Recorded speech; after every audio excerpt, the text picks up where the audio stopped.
What's up, guys? Welcome to the second episode of the Speakeasy, and we've got a hell of a guest for you today. Today we got Noah Page, DJ host of Secret bonus level. Secret Bonus Level on Yeah. WRIR 97.3, and this is gonna be a dope one. Yesterday we had Repaton, and this one is equally as exciting for me to take in. So we're gonna go ahead and just jump into it. Yeah, thanks for having me. Oh, welcome, welcome, Yeah. welcome. So, secret bonus level. Yep. Secret bonus level. You're still doing that? Oh yeah. So Live band? no, we don't have the band on the show at the moment. Um, because of coronavirus, we can't have more than two people in the actual radio station at a time. So that's the restriction that they put on it. And so instead, we're not doing the ciphers or having the band. I've just been going through like my Rolodex of people and interviewing people over Zoom. And the show is basically like 20 minutes of interview spaced out over 2 hours, and then a bunch of music in between, local stuff, but also just stuff I like. Nice. And for the people listening in that don't know, you've done a lot for local hip hop as Oh, far as putting music out there and giving people a platform for their stuff to be heard. well, thank you. I try. That's my main goal, and so to have somebody say I've actually done it is kind of a compliment. Well, yeah. I heard about you before I even met you at the Richmonder. mm. That was the first time we met. Was at that show for Jay McKinney. I feel like I knew you before then. Maybe I'm mixing my shit up, but I feel like I already knew who you were when we saw you there. So maybe I just already knew who you were from seeing you perform with Well, other stuff. we had performed on a bill actually long before that. I don't know if Face you melt, remember right? Face Melt when Yeah. you did your first performance. See, I knew Yep. it. Yeah, that's true. That was the first one. Yeah, you had the guy with the horse head mask. Yeah, chicken. Yeah, But yeah. pretty Was it a chicken? It was It chicken. was a chicken. It was dark in there, but yeah. And all you could see, I think, was a big rubber something from the No, I back of mean, it. Yeah. I was probably mistaken on that one, Yeah. but that's pretty dope. Yeah. Are you still doing music of your own right now? Yeah, I am. In the next month or two, I'm gonna actually drop a project. Um, my music, I famously always, people are always asking me about it, but I put on the back burner both like advertently and inadvertently to try to focus more on trying to promote other people. And so having all this extra time without shows going on and everything, I've had some of these things for like years, some of these songs, and I finally had a chance to like polish off a decent version of them.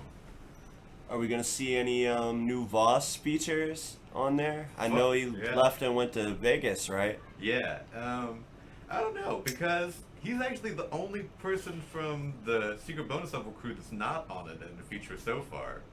Um, we did a remix of one of his songs that's on it. That's maybe one of the best songs on it. But yeah, since he left, I have a bunch of beats and stuff that I bought from his guy that does his production and makes all his beats, and we've been talking about just getting him on a track together because he always sounds great over those beats anyway. And now I've just got a bunch of them, but we haven't linked it up. Yeah, he's an excellent MC. Yeah. Got the pleasure of seeing him perform a few times. Oh, Really it's great. commanding presence and good lyrical content. Yeah, So Sanji the Hedgehog, are yeah. you still working with him? Oh yeah, I love Sanji. Yeah, dope guy. Yeah, Sanji is. I mean, one of the things I love so much about our crew is everybody has their own thing going on the side of Secret Bonus Level. It's not like this one thing is what they've invested all in. Sanji has done. He's doing really well with the ice cream social. You know about those? That little clique or that little group of people. They throw shows and they put out like comps. It's it's like a queer dance party scene, and if you've seen Sanji DJ, it kind of makes sense why he is in with them because he's also a great DJ. But they love his. He's gotten on the ballet funk wave, which is like this Brazilian kind of dance music, and those kids just eat that up. And that's a solid platform for him. Their shows are the Ice Cream Social shows are like weird and off the chain and crazy, and they'll always be packed full of people. So I've always been very very happy that Sanji has that going for him too.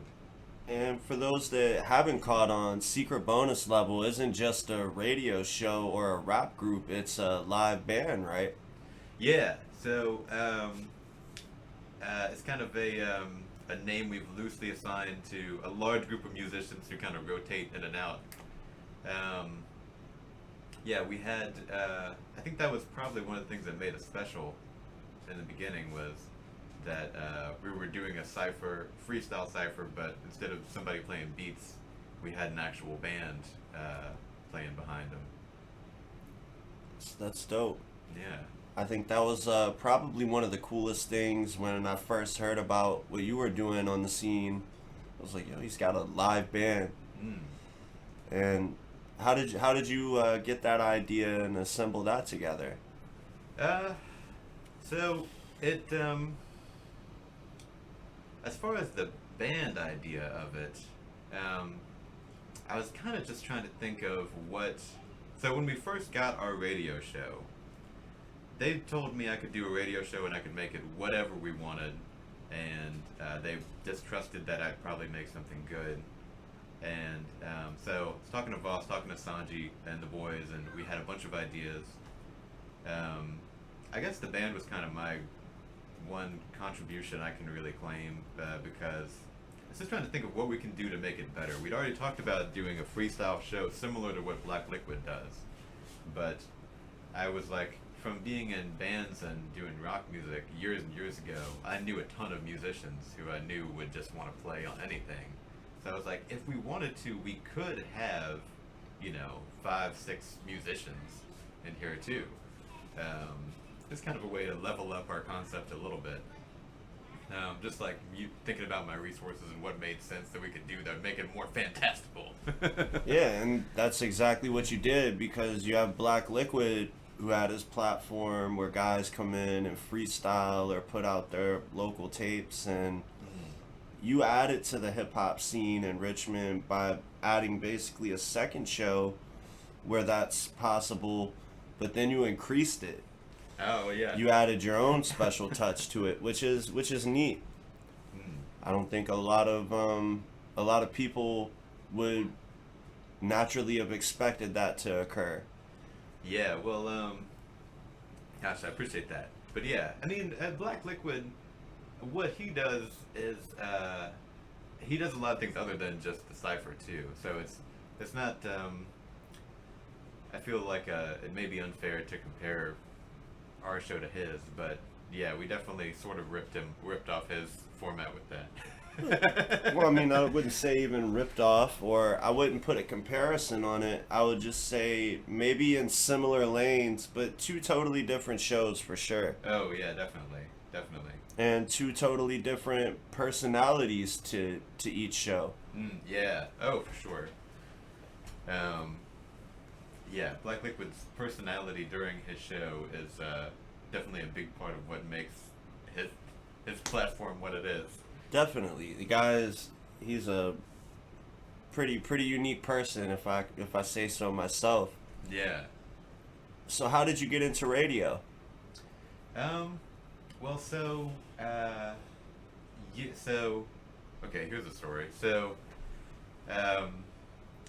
DJ Lilas, who's a DJ on WRIR, also known as Cameron Robinson, who's now trying to direct a film. She's got a film that she's actually directed a couple things, like short films, but I matched with her on Tinder, and this is probably like 10 years ago.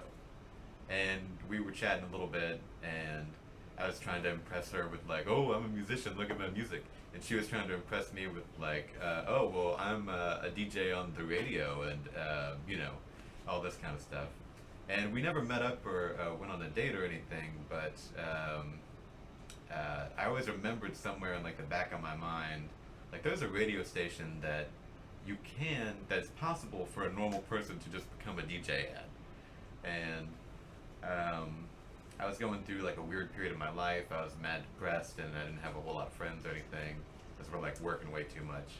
And then one day, I guess I snapped out of it, and I was like, I should do something that is stimulating, like in my creative interests. And I was like, well, I remember there's that radio station, so I went in to a meeting for new volunteers at WRIR, and Cameron, DJ Lilas, was the person running the meeting and like training people.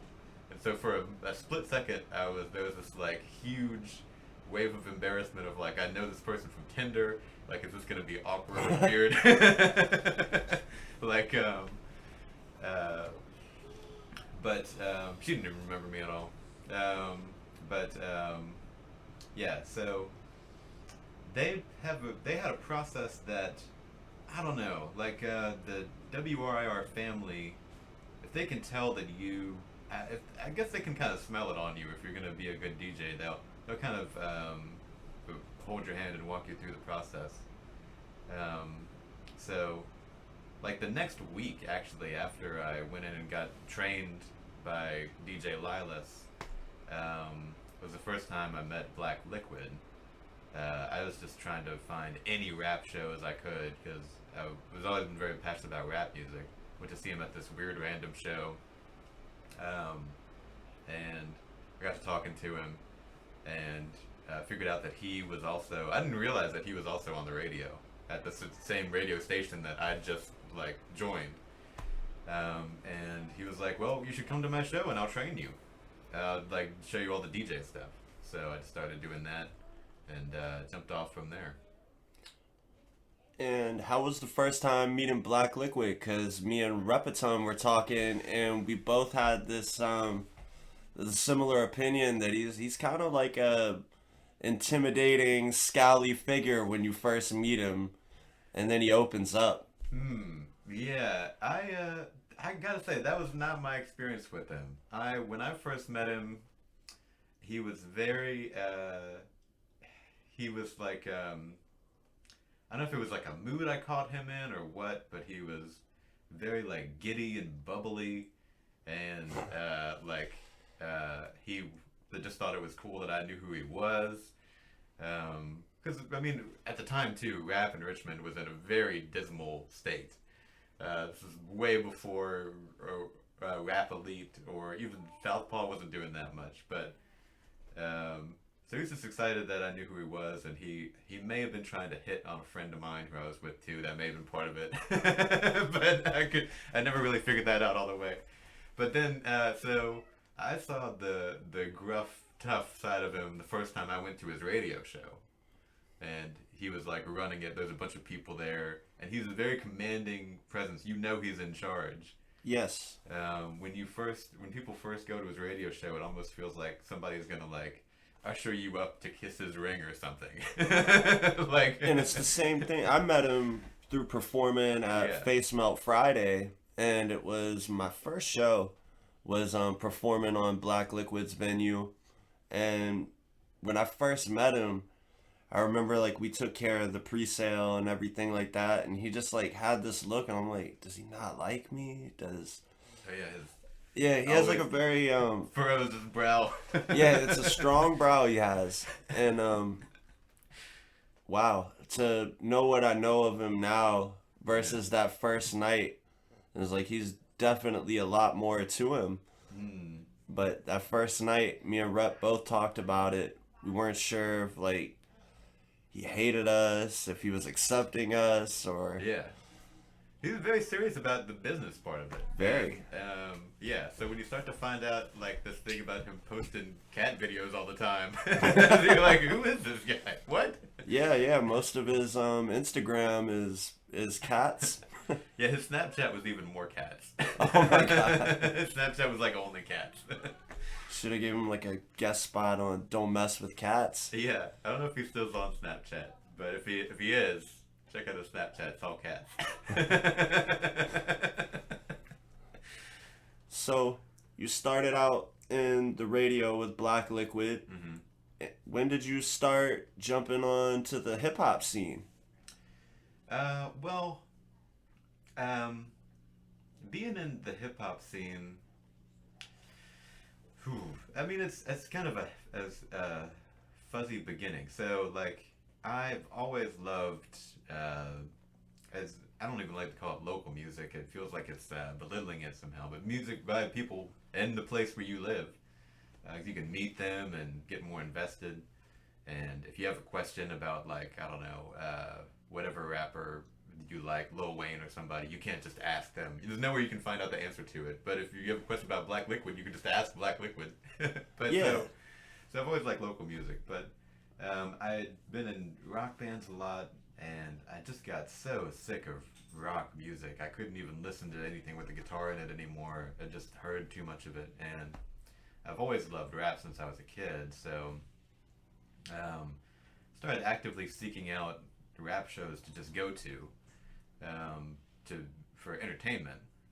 And when it, I mean, immediately when you start, back in those days too, when you started going to rap shows, and probably still today, you realize that rap and hip hop is not doing anywhere as well in our city as rock is. Like, there's just not the same representation of that genre.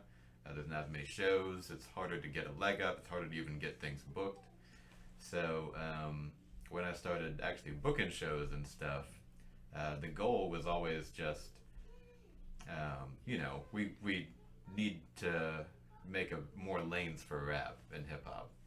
Agreed. And when you say local music as like a belittling term, I feel like maybe in a lot of places that would be the go-to title for a local artist, but in Richmond we definitely have a powerful scene. Oh yeah. We were talking yesterday with Repeton. It feels to me like local shows in Richmond is like the Justice League for underground rap juggernauts, more or less. Yeah, I mean, Because it's a very tight knit scene too. yeah. It definitely is. There's so many people who it's easy to become passionate about, easy to be a fan of, that you can go see, who live in town, and some only perform here in town. So there's a lot of I don't want to say prestige, but there is a feeling of something like the Justice League, of like you're watching these people who are all special in their own different ways interact. They're all in the same room. There's like a power, energy to it. Right. And it's like I'm trying to find the right word. I guess like the bond between the Richmond scene is crazy because you have guys like Illatongues, who's more on a old school wave, Lithium God, who's on a very based wave. Yeah. You have Dogfuck, who's on a very unique wave of his own. Yeah. And guys like Voss, who are lyricists, and these trap rappers, and so on and so forth. And everybody has like this mutual respect for each other in the scene here, which is something that I find pretty neat about Richmond. Oh yeah. I mean, yeah, the mutual respect is a big part of it too, because there's the people who are, like you said, so different, every flavor of rap. But yeah, I appreciate heavily that the people who seem like they're more egotistical or more I don't know what the word is. Not, they don't respect their peers as much. They seem like they spin out pretty quick. They don't like last or make an impression in the rap scene. Yeah, and I noticed that when they come on stage, they find out really quickly that that type of ego is not going to get you very far in Richmond. Yeah. The fans kind of show them that. I've yeah. seen a lot of dwindled dwindled down performances as far as like the crowd goes. They exit the building pretty quick. Yeah, people don't want. People in Richmond don't really want like beef. Or they don't want to watch two people beef or tell each other that they're both the best rapper in the city or whatever. Yeah. And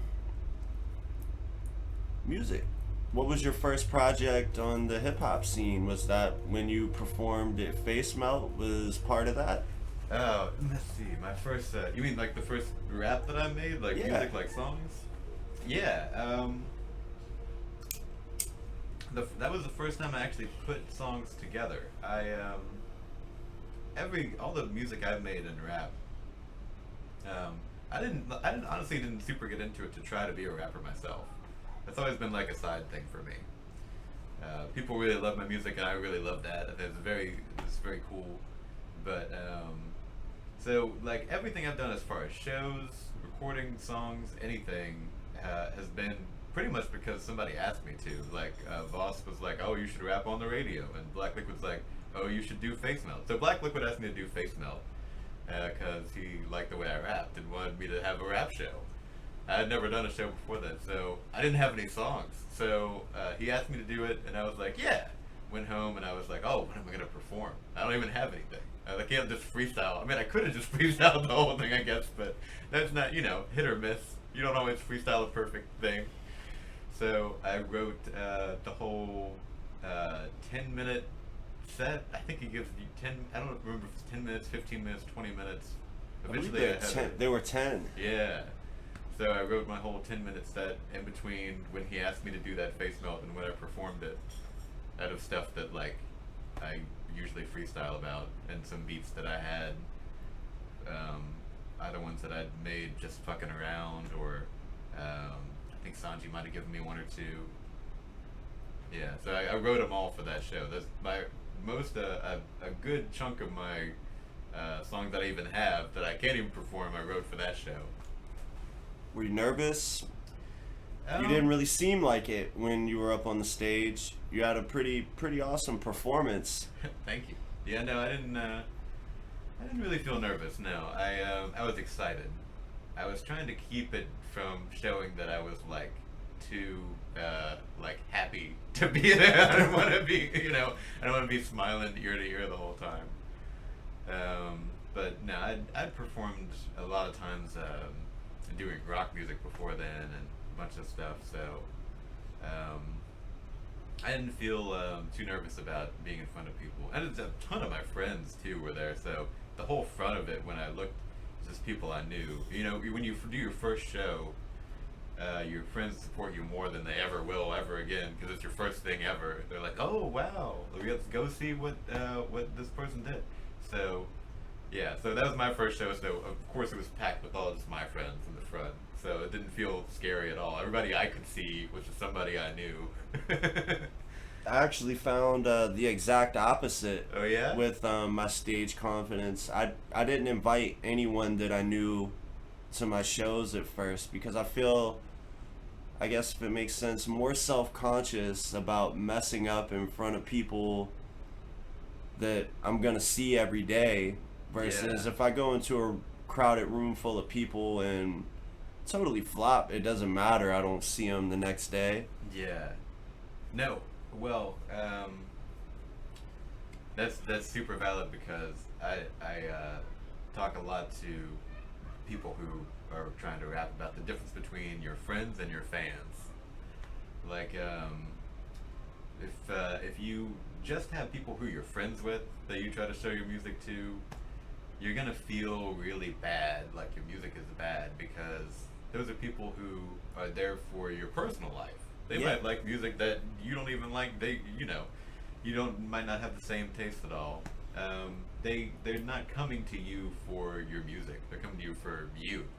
So it can feel kind of shitty when people that you think so highly of don't appreciate this art that you've worked so hard on. But this is not their place in your life. So so I can see not wanting to invite your friends to it. Like, it's almost better probably if you start off without anybody coming to your shows and slowly get fans rather than friends. Yeah, I had one friend that I took with me to like my first 5 shows. I actually had a girlfriend that I was with at the time stalk me and show up to my first show like unannounced, and I was like, "What are you doing here?" You know? Was that a face melt? Yeah, it was a face melt. Yeah. Gosh, that's weird. I don't know what I would do if that happened. I had somebody who, I had an ex-girlfriend who stalked me for a little bit, but she didn't ever show up at a place where I was publicly. I don't know what I would have done in that situation. Oh, it's scary. I Yeah. mean, and she showed up with like I think like her stepdad, What? Brought her and it made it stepdad? like twice as bad because I guess he was like, I mean, he's like an old, heavy set guy, and he's telling me, "Oh yeah, I was in the scene myself. I used to be a DJ," and it's like, I don't even want to hear that right now. Like, I just want to like dive in, get this done with, prove to myself something, and Yeah. then get out of here Yeah. unscathed. And he left her there. So not only He did just, she like, like her stalk ride. me to the show, it was like, man, after that show, I had to take her home and like deal with all of that, You and shouldn't have taken her home. I wouldn't have done that. that was the end actually. Yeah? Yeah, and then she made it out that I made a joke on Twitter and it went a little left, and she made it out like the reason I broke up with her because of that, but not the case. Yeah. Don't stalk people. Yeah, don't stalk people. It's not nice. Actually, people don't know, my day job is working with people who've experienced domestic violence and sexual violence. And stalking. So I could speak on that at length. But yeah, don't stalk people. It's bad. Yeah, let's talk about that. That's pretty interesting. Yeah. I'm very passionate about it. My life and the lives of many people important to me have been touched by domestic violence or sexual violence. Yeah, I mean, it is the most fulfilling thing. I couldn't have a better job. I love it more than any job I've ever had.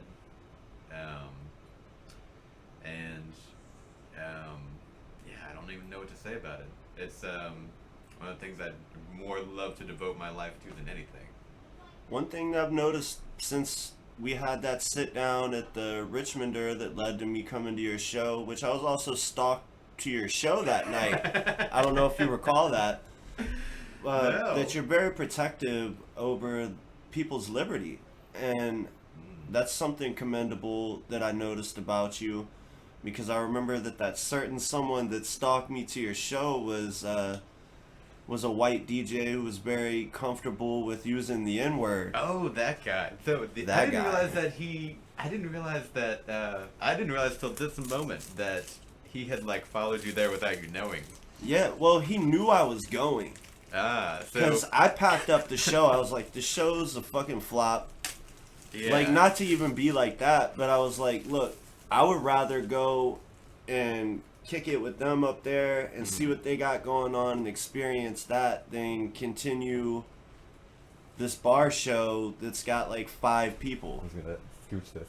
And it was my set actually. It was all my setup. So I started packing stuff up, and I'm like, yeah, I'm out of here. Yeah.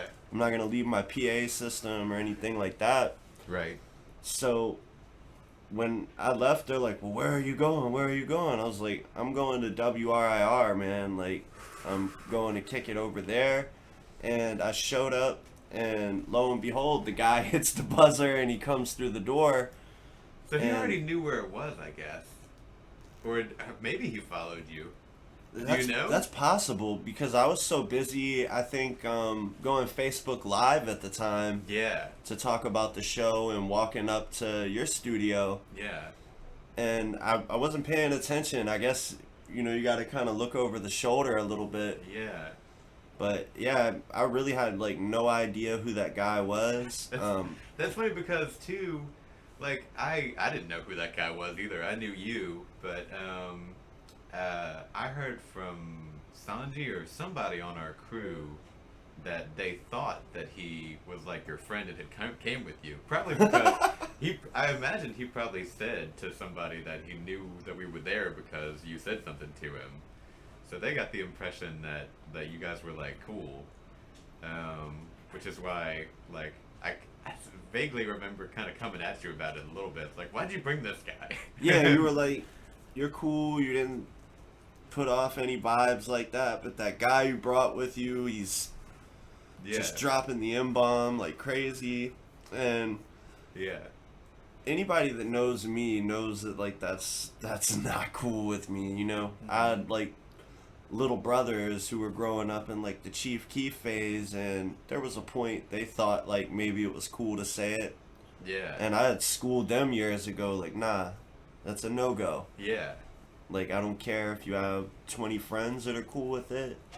It's offensive. And eventually carrying yourself like that, when you get punched in the face, it's gonna be justified to an extent, because you know that it's offensive at this point, and if you continue to do it, and that guy too, not to interrupt you, that guy, that went off the rails eventually. I saw that on Facebook. Yeah. Which, like, I mean, I gotta say, I'm very of the mindset that you want to educate people, like, who are ignorant to this kind of thing. Like, we all have in the past had some thought that we learned from society that was not okay, whether it's something racist or whatever kind of thing that you've had to learn in your life to grow past it. Right. So I tried to talk to him in like a nice, serious way and be like, "Hey, why are you saying the N-word?" And at first he said that I don't like want to. I'm not trying to get into too much beef, but he was at first he had said that he was mixed race, and then something later on social media. I don't know. Very clearly not, by the way, guys. Yeah, the guy was very clearly not. Yeah, he like visually I clocked that, but I was like, whatever. You dude. never know. Yeah, like I only met this guy like once or twice, but then later on social media he said something like, he kind of just admitted that he was a white person who had said he was mixed race in order to get away with saying the N-word. Yeah, and then it was a lot of, well, I'm from the hood, and that's how people talk, and look, I'm from the hood too, and I've got a lot of friends that aren't going to let you talk like that. Yeah. You know? Yeah, to me, the big headline of it, though, was, I don't know, that he had said he was mixed race, and then later said, actually, I'm not.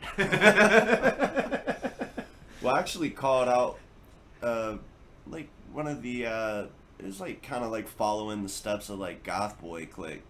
Yeah. That type of stuff, and I was, like, checking him out in a mutual group on Facebook, and I noticed it was, like, polluted with, like, N-word this, N-word that, and, I was just trying to school him on game. I'm like, hey, you might want to watch the terms that you're using. Yeah. Because it's really presenting you with, like, a negative look. It's not making you look as cool as you think that it does, or hip-hop, or anything like that. It's making you look really ignorant. And somebody in that group actually, like, jumped to his defense. It was, like, the weirdest thing I've ever heard. They were like, well, he knows Little Peep, so it's cool. The what? I've never heard, like, a response like that in my life. Little Peep. Like, Little Peep is the ambassador of saying the N-word when you're white is okay. And I don't think that he represented that at all. No. There's a small clique of people I learned from this, much like you did, that don't think of white rappers in Richmond who say the N-word. They're out there doing it. They just don't understand. And I think they're so insulated. I think they don't know. I don't think that, this is just my take, but from what I've seen of that group of people, it just seems like they don't know any black people, or somebody would have said something to them. Right. And that was actually what I gathered from our mutual situation more than anything. I'm like, whoa, you must not be from the city even. Like, I don't know where you're from that's okay in a large room, but it's definitely not. Yeah, and I mean there is a conversation to be had about white kids who grow up around black people and don't realize, but like it just didn't seem like that was the case with this guy. It seemed like, how are you? You're a grown adult, and you say you're from the hood or whatever. I don't know. It doesn't seem like you have any friends who are black, as far And as I can tell. that, for the record, was the last time that I ever associated doing any things with that guy. You know, not Yeah, that I'm like a major fish to lose or anything, but yeah. No, you're gonna run across that on a bigger scale, conducting yourself that way. You know, yeah, look how close Justin Bieber got to being blacklisted for using the N word. true.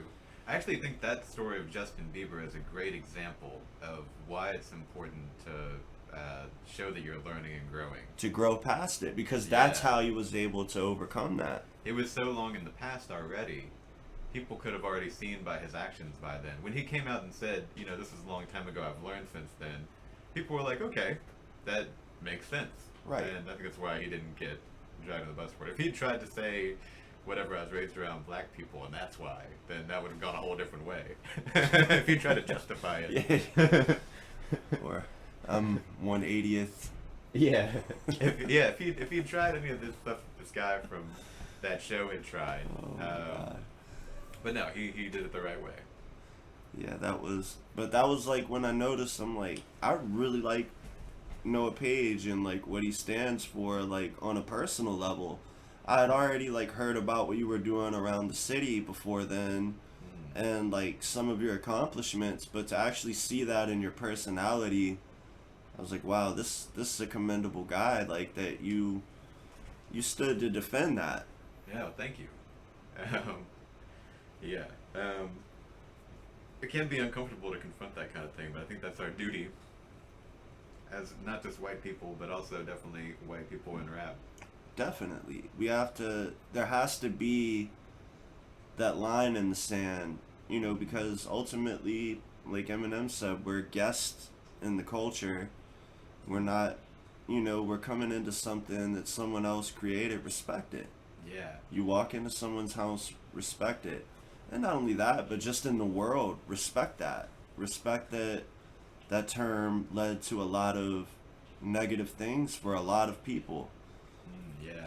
And that's been my take on it anyway. Absolutely. Yeah. I mean, yeah, there's an endless amount of discussion we could have about being a white person in rap. Yeah, definitely a part of it is knowing where that line is, like where you cut people off. Yeah, definitely. So that show that night, I think that was one of the last performances of Grayscale. Oh, I think it As a group? was. Yeah. My Yeah. first time performing with them, actually, major honor, Yeah. and it was one of the last performances with them. And I know you had said that initially you had came out to see the Grayscale performance that night. Yeah. Unfortunately, it was a mad weird one because I had, like, the sound was weird. They had one microphone had like a bunch of echo on it, and the other one was just clean. Yeah, And so Grayscale being a duo, and like their songs are made to be rapped together and at the same time. Their Yes. voices just sounded mad different. They Yeah. still held it down and did a great job. that would be my fault actually, because I brought like a Fender Passport. Oh. I got hit up that day that the DJ who was supposed to be running the tables that night, that he was not going to be able to come for some reason or another, and they D-Evil Yeah. had reached out to me and told me that we were going to switch it from an EDM set to a hip-hop show that night. And Oh yeah, they were trying to do that. They were trying to have EDM in there. I remember that. Yeah. And they just switched it for that one night. kind of for both scenes, I really feel like they could have maybe picked a better night and better place for that, but Oh, true. Well, yeah, the Emilio space has been very important to rap, so I kind of get why they did it. Like the Emilio space that became the Richmonder, but Yeah, I don't know. I couldn't put that on you because it didn't seem like you were the one running the sound. To me, it felt like whoever was No, it running was the just my sound should have PA, and figured out then that the one microphone. Yeah. one of the guys there was, oh, I work sound sets and this and that, and I'm like, Yeah. well, how about it? And before I could even get the equipment, before my cousin could even bring my laptop that night so I could flash drive my shit into the set, Yeah. because it was really a last moment thing. I drove around with a Fender Passport PA system in my car, so that was easy to bring. Right. I ended up performing that set off of my cell phone with an Yeah. aux cord. I remember. Yeah. That like I was about to say the fact now that I know you brought some of the equipment makes the way they treated you that night so much more disrespectful. Absolutely. And Like there was disrespect to a lot of people. Like Grayscale should have had their sound right. They are too good of an act to have like weird, messed up. But out of everybody who performed that night, well, it's hard to say because they were also white people saying the N word. So Yeah. aside from and it that, wasn't just that guy, by the way. no. I'm not here to call people out Yeah. per se. I mean, they know who they are if they listen to this from that specific night, Oh sure. and if it applies, you know. Yeah. But But I really lost a lot of respect for definitely two of those guys that night. yeah. Definitely the most disrespectful thing that night was the white people saying the N word. Second most disrespectful thing was how they treated your performance. Yeah, and I thought so too. Yeah. I took it in stride, Yeah. but Yeah, I mean, very professional about it. Didn't say shit. You didn't try to, like, beef with them. Yeah.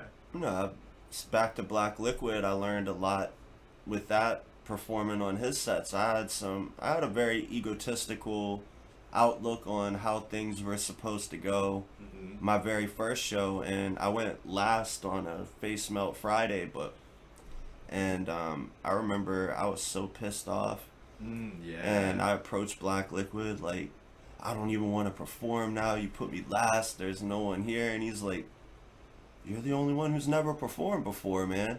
Yeah. He's like, if anything, this is like a between me and you. Like, perform for me, show me what you got, and I'll put you on further. Work your Yeah. way up the scale. And salute to Black Liquid because he actually taught me a lot about humbling myself and working for the goal instead of just going in and thinking you're going to grab the trophy or whatever. Yeah, yeah. Yeah, I mean, expectations like that when you first start in music or rap or anything is kind of can be your worst enemy. Absolutely. When you start off doing rap shows, really the only thing you can really control is what comes out of your mouth into that microphone. You're gonna give the DJ your beats, but he might mess them up.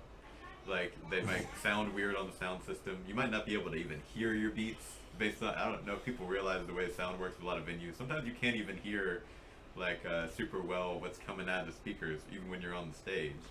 But yeah, so I mean, and you might get put last. People might not even show up. You just gotta be grateful that you're on a stage and have the chance to have things come out of your mouth into that microphone. Absolutely. Anything else is kind of up to chance. So, you said you started out with rock bands. Were you performing live venues before the rap? Yeah, I had taken a break from it for a few years before I got into rap, but yeah, for years. I mean, I was from like age 13. I did my first show in like rock music, and I continued that through high school and what would have been college if I'd gone to college, that kind of age. So yeah, I performed. Like my first show in Richmond was at Nancy Raygun, which later became Strange Matter. Wow, that's crazy. So you were there during the ray gun era. Yeah. Nice. Actually, my first, maybe it wasn't my first show at Nancy Raygun, but one of the shows I did at Nancy Raygun, I was like in high school, and my band couldn't, like we're all high school kids, they couldn't get out of town to do this show. Either like somebody's parents wouldn't let them, or they didn't have a ride, and I performed the show, and I didn't know what to do because I had this. I couldn't do it myself. The music I couldn't perform on my own, and my mom, who when I was growing up, we always played music together, just like in the living room, or even like when I was in high school, we did this just around the house. I would play guitar, she'd play piano, and we both sing. I asked my mom to come do this show with me, so me and my mom performed the Nancy Reagan way back in like 2006. That's dope. You did a performance with your mom. Yeah, and all the other bands were like mad heavy, and I mean, we were good too. We played together for forever, but yeah. That's neat. How did that go for you? It was cool. It was weird because I'd never seen my mom in a bar before. So there was a weird moment of seeing my mom at the bar of the Nancy Reagan drinking a beer. Just seemed like strange. Like it was like seeing Dora the Explorer hit a bowl or something. It's Yeah. like, what? Like, this seems unusual. Like, I guess I knew this could happen or was possible, but the show went really well. I think it was very well received. There's a video of it somewhere. Yeah, I definitely got to see that. That sounds really dope, actually. I mean, Yeah. that's probably a first that I've ever heard that. Yeah, it didn't seem that strange to me, like, when I thought of it, because I was just like, I just need somebody to play music with me, and my mom's available. But once we, like, started to get on the road to go there, I started to realize, is this strange? Like, should I be embarrassed about this, or what? But, Not at all. I mean, there's definitely, like, the jokes to be had. Like, oh, did you make sure she packed your Capri Suns or something? But, Yeah. I mean, all jokes aside, that's really dope. Is your mom an instrumentalist? I I take just it. remember you saying she's super good at piano, and she has a beautiful voice. She's been playing piano her whole life, but her main thing's always been singing. She had wanted to go to college for music, but my grandfather, who was he was like a businessman, and do we need to stop or like reset maybe? Yeah, right. Okay. Oh, is it good? Okay. Yeah. So what was I saying? Yeah. So your mom had wanted to go to college for music. Right. But her dad was a very serious business person, and I don't know if he wouldn't pay for it if she went to college for music or if he just didn't like it. But she ended up going to college for like finance and business instead. And yeah, so she never really got to be a musician like I think she wanted. So she mainly only sings in like church and things like that. Okay. Yeah. Did you grow up in the church? Oh yeah. I mean, so Lynchburg, where I grew up, Uh-oh. is like Liberty University. Yeah. Also, it's like all churches. Like, there's so many buildings that are churches. It is like not an exaggeration to say there's a church on like almost every block. At one point, there was more churches per capita there than anywhere in the world. It's a very religious town. It's weird. They have churches that in Lynchburg every week meet up and like there's like 3 people in them because there's just so many churches. There's not enough people for all the churches. But anyway, so the church I went to, like living there, church was part of your life whether you wanted to or not, like be in it or not. Absolutely. So the church I went to was also my daycare. So 6 days a week before I was in kindergarten, I was at church because you go there for daycare, and then when I was in school after that, like elementary school, middle school, or after school program, like where you go to hang out until your parents get off of work at 5, was at the church too. So I was still at church 6 days a week. Even if you don't feel strongly about church, you end up in those kind of things just because your parents won't have anything else to do with you. So you're from Lynchburg. Yep. And we just mentioned Liberty University, Yeah. which is funny for me actually because when I was younger, my family was into the Baptist church heavy, and I did 2 summer camps at Liberty University Yeah. for a thing called Go Tell Ministries. I don't know if are you aware of that? I'm not, but I'm imagining it's probably very similar to a lot of things with Lynchburg. Yeah, I was 12 and resistant and got quote unquote saved by Elvis's stepbrother. What the hell's that guy's name? Rick Stanley. Nice. Rick Stanley, Elvis's stepbrother. Thank God for that. Yeah. Well, later in life, I brought myself down different paths, but yeah, definitely a unique experience. Yeah. Yeah. Lynchburg is its own weird thing, and it's been a big part of my life. I mean, I lived there till I was 18. But yeah, Liberty and all that. So, actually, my granddad, who wouldn't let my mom go to college for music, had done Jerry Falwell's taxes for forever. Oh, wow. So we sort of knew, our family sort of knew that family.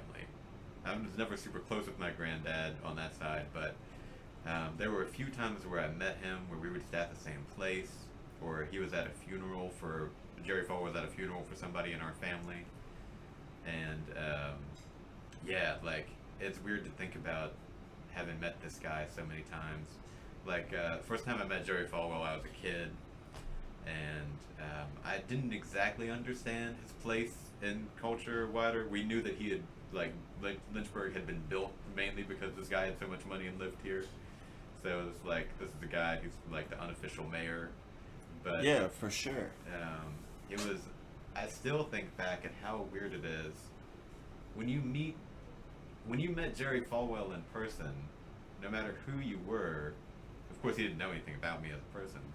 He made you feel like you wanted to be his friend, and like he was like a nice guy that you just wanted to talk to him more. You could see how people got sucked in to his like version of Christianity that's sometimes problematic and like brainwashed or whatever, because like he was very charismatic. He would win you over like real quick.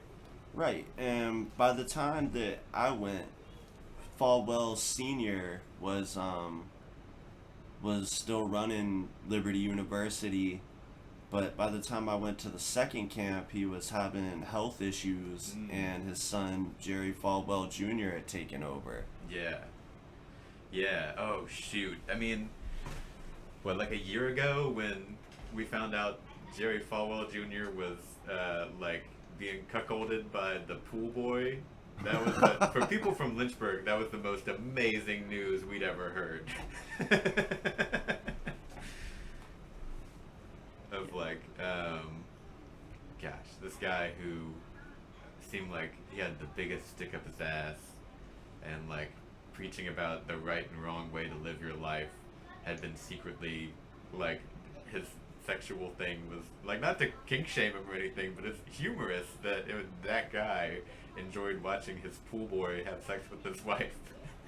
Yeah, and that's crazy when you have the experience of living in Lynchburg and being that close, you know, kind of indirectly to the Falwells. Yeah. And then even in my position where I'm going and this guy is more or less damning fornication and so on and so forth, and to find out news like that is crazy. I actually didn't know that. Yeah, I think that broke over the summer, that news. There was a huge scandal. He had first of all, it started, his wife thought that the guy who cleaned their pool was attractive. And I guess they had done this with other people, where Jerry Falwell was like to watch his wife have sex with other people. So they started doing that with this pool boy, but then I don't know if it was to keep him quiet or if they just especially liked having him in the mix, but they started putting a bunch of Jerry Falwell Jr.'s money into some like business scheme that this pool boy had. This guy So they have like literally a pool cleaned boy their trust pool. fund. Yeah, they were like providing for this guy monetarily. Wow. It's crazy. Wow. I don't know if this means a lot to anybody who's not from Lynchburg, but for people who know this whole situation, like what this guy stands for and what his place is in that town, it's like mind blowing. That's a major thing in the Christian community as a whole, because even a lot of people don't know this, but when I moved back to my hometown of Johnstown, Pennsylvania, I attended a Christian school there Yeah. for a year, and even all the way up in Pennsylvania, out by Pittsburgh, they were sending us down. That wasn't my end with Liberty University. It was not the church camps. We had a program called College for a Weekend. That's what they do to Liberty. And they sent us down to Liberty. It makes so much sense too if you know about all these Christian inner machinations. Of course they would send you to Liberty. It's like the only school run by a televangelist. Yeah, and it's insane. Yeah.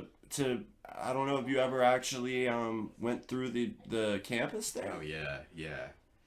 I mean, I mentioned earlier, like you grow up in Lynchburg and you kind of know that Jerry Falwell's money built a lot of the city of Lynchburg, and it is even more apparent when you go to Liberty. That's like the ground zero of where the money comes from. One of my biggest memories from Lynchburg is when you get in close to the campus there, you have the huge LU, Yes. like, what is it, like a monocle or something up Yeah, there? well, yeah, that was especially egregious. Like, I haven't lived there my whole life, so like, a lot of schools have a big, like, outdoor landscaping thing that has their logo on it, but they literally made a giant on the side of a mountain. Like, you can see it from almost everywhere in the city. It says LU, and people were making all these jokes about like, oh, this guy who's a Christian is apparently signing his name on the mountains as if he's God. But yeah, I hiked up there actually. you hiked up on the LU. Yeah, I hiked up to the big LU, logo. which that's crazy. Yeah. A lot of people that aren't in or weren't raised in Christian culture don't know about that, but Yeah. definitely if you were, you at least are somewhat familiar with Jerry Falwell or something that came from Jerry Falwell. Now, did you go up to the ski slopes too? Ski slopes. I don't know. So at some point after the LU, after the big logo on the mountain, they made Liberty University built ski slopes up on that same mountain, where they have like the artificial snow and everything, so they could have year-round skiing. And it didn't make sense because like you guys are trying to be a competitive ski school. That doesn't seem like you guys are trying to be on the map with that. But yeah, it's just another way for them to flaunt their money or whatever. Yeah, the last time I had went, they had built their hockey arena. They put a hockey arena. Yeah, they have a hockey arena. I don't know why they're trying to get into winter sports. Like that's not a thing in in Christianity. And part of that package deal was we got to watch like Liberty University's hockey team play. That's great. I think Switchfoot came and played a concert at their like they have a whole Switchfoot. fucking coliseum in there. Yes, they do. And it's insane it's like a little city. Yeah. It's nothing like any other college campus that I've ever seen. It's almost, I don't want to use a disrespectful word like cult, but yeah, it's Oh, like no, a it cult. is. And College for a Weekend program, when you meet the students there, they're not even allowed to have movies that are PG-13 and up. Yeah. I mean, you're talking about 21-year-old guys aren't allowed to watch PG-13. Well, they're not allowed to have them in their dorms. Yeah. So there's an interesting. This is another conversation that's always ongoing in Lynchburg is the rules and regulations of Liberty, because they, on the one hand, you can get a scholarship where you can go to Liberty for free if you're from like a third world country. They'll bring you to America. They'll give you a room to stay in, a college education, sets you up maybe for life. But on the other hand, you could get kicked out of Liberty University if they find out that you are a homosexual. Like, that's Wow. against their code of conduct. Like, like I knew people personally who went there who were gay and just had to like keep it bad on the low because you never know. Like you can't even talk about it with your classmates or mention you have a boyfriend because like you never know who's gonna go to the staff and be like, I heard that this person. That same thing applied at the Christian school that I attended. Actually, there was a female classmate of mine who was of a homosexual tendency, and when the school found out about it, they didn't kick her out, but Is in trouble.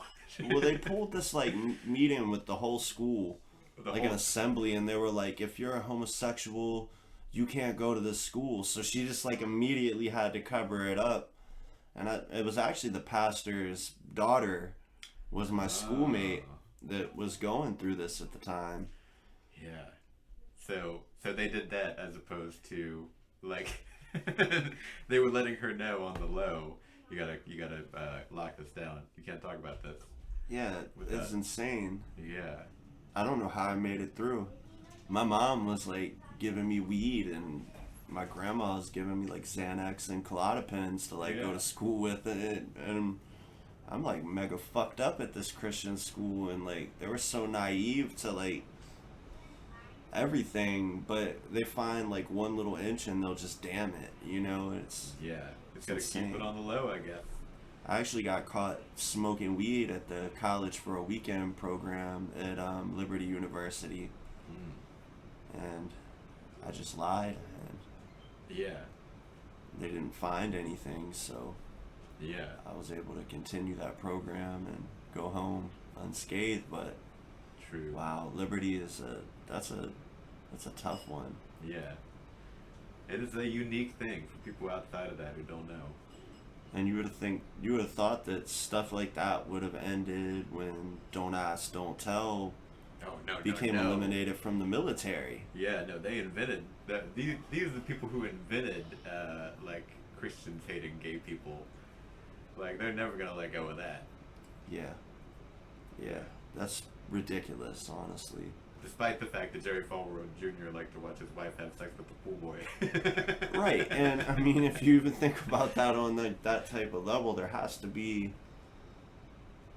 I wouldn't say directly homosexual, but lightly homosexual tendencies in that situation, you know, like... like, I don't understand the cuckolding thing. I don't know if it is or not.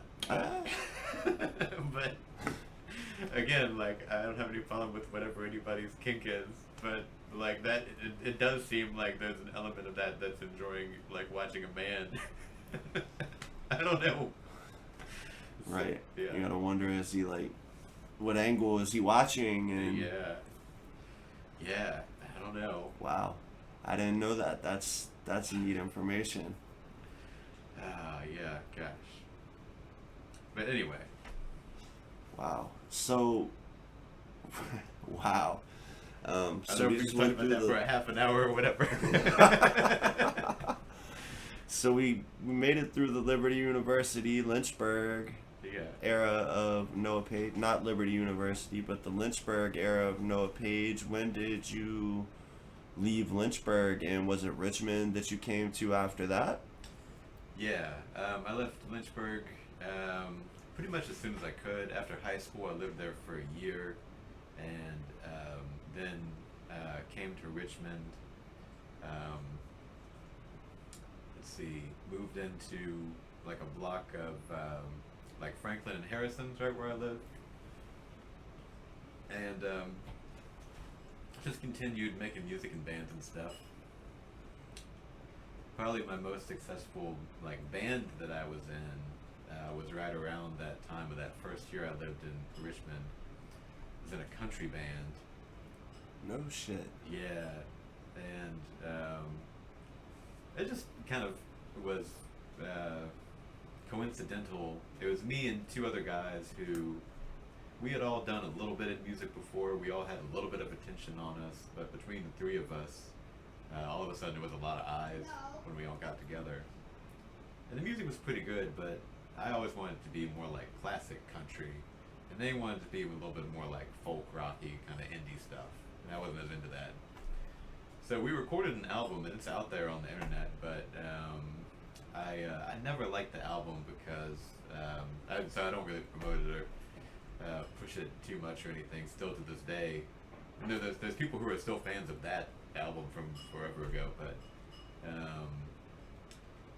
yeah, I was never happy with it. It kind of came out more in the direction of like folk indie stuff, just with the way it was mixed and everything, than what I was trying to do. Right. That's pretty crazy. And when you say you're into more of the classic country lane, what does that entail? Like the Yeah. Waylon Jennings, Johnny Cash era, or Ooh, I mean, I even like, I do love Johnny Cash and that kind of stuff. I even like stuff from, to me that wave of country is almost like the Beatles, to where it's like, you know it's good, but you've heard it so much it's kind of played out. So my favorite parts of country music are like Hank Williams and like Bob Wills, but also stuff from after the Johnny Cash era of like Glenn Campbell. Glenn Campbell is great, and yeah, because there was a phase there where country music was like in the realm of pop with like Patsy Cline and Johnny Cash, all that stuff. yeah. I like the stuff around that a lot more. I think that's more interesting to me. Yeah, have you heard of Orville Peck? Oh, I've heard of Orville Peck, of course. Yeah. Yeah, that I love his music actually. Yeah. Got my wife into it, and we listened to a lot of Orville. I Yeah. feel like he definitely captures that Oh, very yeah. classic Western type of vibe. Yeah, totally. It's I haven't sought out his music. I've heard some of it in passing. I don't dislike it, but yeah, I don't like go looking for country music to listen to anymore. So Same. he's outside of my like sphere, I'll admit. But I found him I'm on aware of a it. goth playlist, Makes surprisingly sense. enough, on And Tidal. that makes sense to me, obviously, because that his fandom is very much in that like Lady Gaga, Lil Nas X kind of realm.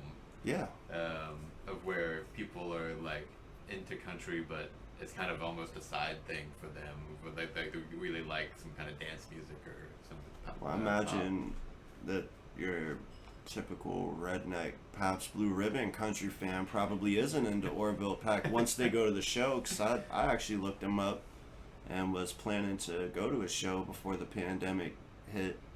Yeah. And he does like a live drag show before he performs. Yeah. So he's definitely pushing the culture, you know, somewhere that it's never been. Yeah, I mean that's an interesting, unique thing.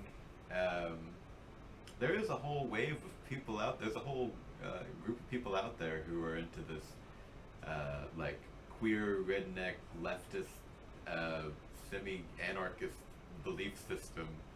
That's really interesting. That's its own little culture, and he's a part of that for sure. That's the kind of music that they listen to. But Yeah, like, I remember I found his music and found out that about him, and then seen him with Diplo at the Grammys. Yeah, And I was like, holy shit, like people know about this guy. I forgot he was at the Grammys. That's true. And he's secretly the guy from some band, right? He's the drummer from some rock band. Is he? I want to say maybe he's not the drummer, but he's his like, because he's got the like secret persona. That's what I thing. was getting ready to say. I've like tried to find out more about him, and they're just like, he doesn't take off the mask. Yeah. People have kind of figured out who he is. He doesn't talk about it or make a big deal about it, but I hope not. yeah. That kind of adds to Yeah. his aura. It's like how people know who Daft Punk is and what they look like under the thing, but they don't play into that. They keep it with the mask. Yeah. Did anyone ever find out who the Gorillas were? Oh yeah. Actually, Gorillaz was my favorite band for a long time, but eventually, after the first Gorillaz album, they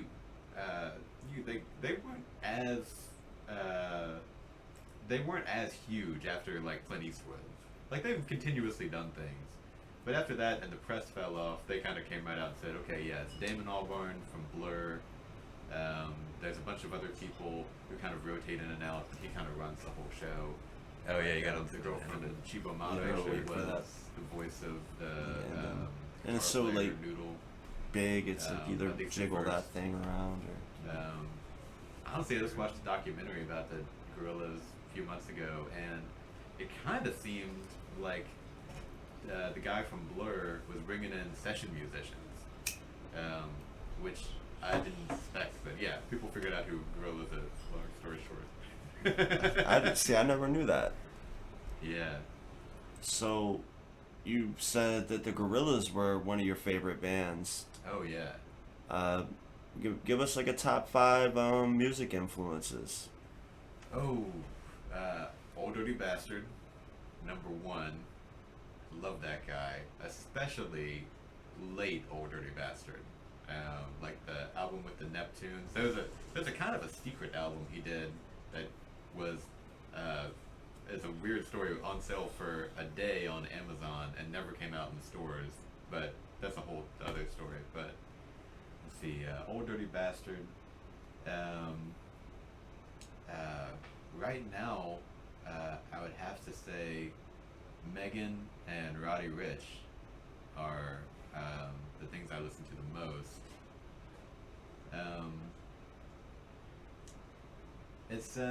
It's difficult to remember what I liked growing up, but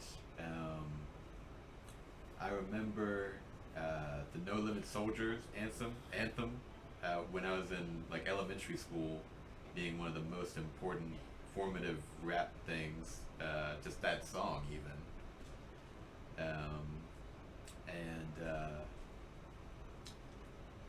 I mean, obviously, like there was a lot of rock and stuff I listened to growing up. My dad was a huge Beatles fan, so whether I liked it or not, I have like an encyclopedic knowledge of the Beatles. But that's probably a pretty good representation of what I'm into. I mean, honestly, I love the music the most of people here in town who I know personally. Sanji, MC Craig, Voss, Black Liquid, Nicholas F. Wow, yeah, Nicholas F. We got into some talk about him yesterday. Yeah. Major part of the Richmond scene. Ooh, I mean, you can't not talk about him. Yeah, he's right up there with. He's definitely in that elite bracket. Like when you get into a circle, you know, Nicholas F. is more than likely going to be brought out. Black Liquids, the Repetons. Yeah. Yeah, I mean, Radio B, Noah O, and there's not a lot of other Noah people O. in that class who have even bridged on breaking nationally. I think Nicholas F. may be the one Richmond person, I mean, from right now. Because, of course, way in the past, there's D'Angelo, whoever, Chris Brown, Trey Songz. Yeah. But as far as people on the cusp, Nicholas F. has always felt like he's the closest to me. Were you there for the Big Get It era? For the what? Big Get It era. No, I don't even know what Big Get It. Oh god, you gotta look it up. That was a huge person on. I don't know if they used trap money to continuously play that damn song on the radio. Oh, but yeah? it's I didn't even know that this was like a Richmond slang word. The Yowzers. Oh yeah, I remember this. I probably know this song. Yowzers. Yeah, They be disco ballin'. That shit. Yeah. It played for like 3 summers straight. And I was like, oh my god, man. Like, I was so tired of hearing it. But shout out to them, man. They were definitely a big piece. I don't think I realized that was a Richmond thing. But when Richmond does get a win on the larger scale, we love that. Like when, what's their names, did that song with Andre 3000. Not Divine Prophets. Divine Council? Divine Council. Yeah. Divine Council. We love them forever because of that. That was Because of that, everybody in Richmond knows about P. Sherman. Yeah. What was it, 32 Wallaby Way? Or... Yeah. Yeah, I remember I seen their interview on No Jumper, and they definitely weren't feeling how Richmond played a part in their come up. Yeah, no. It's funny that like we celebrate them so much, and they did not like it here. Well, it's But hard. They're from here, yeah, It's- and I understand why. Because like we're talking about Richmond rap was not always in the place it is now. It's not even in that good of a place now, but it has been so much worse in the past. Do you remember the Renegades that did a lot of Ace Hood's production?